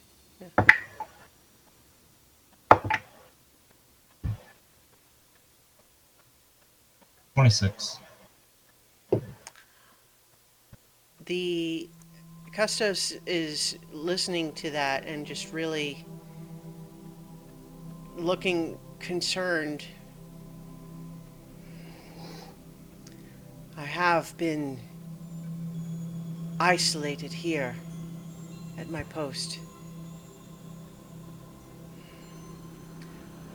And yet, even here, within this protection granted by the tree, I have felt a vitality seeping from the world.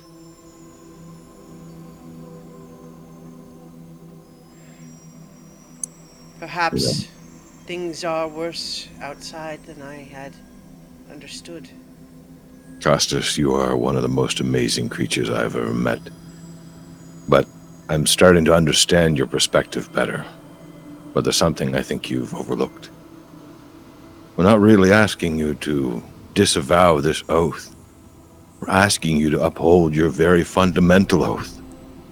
To save the world, to save the universe, to save life. That's got to be more important than this specific one. It is your very being.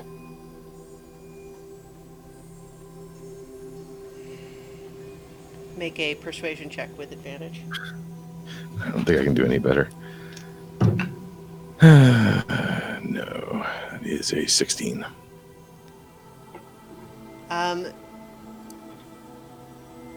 Custos hears you say all of that and looks thoughtful for a moment.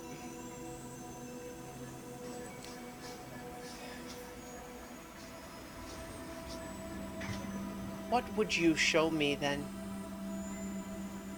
to convince me that what you say is true and what I have always been led to understand is false? Where to begin? The way that you shared your memories with me, can you read my memories? I can. I would not intrude without invitation. Can you read all of our memories? I would invite that so long as you promise not to petrify me in the process. I had a bad experience with that once. It kind of just laughs and says, no petrification, I promise. That's appreciated, thank you. I step forward. Then Okay. please, let me show you the world. Okay, so I think Custos Vigil steps forward and touches your cheek, and we're actually going to stop there for tonight.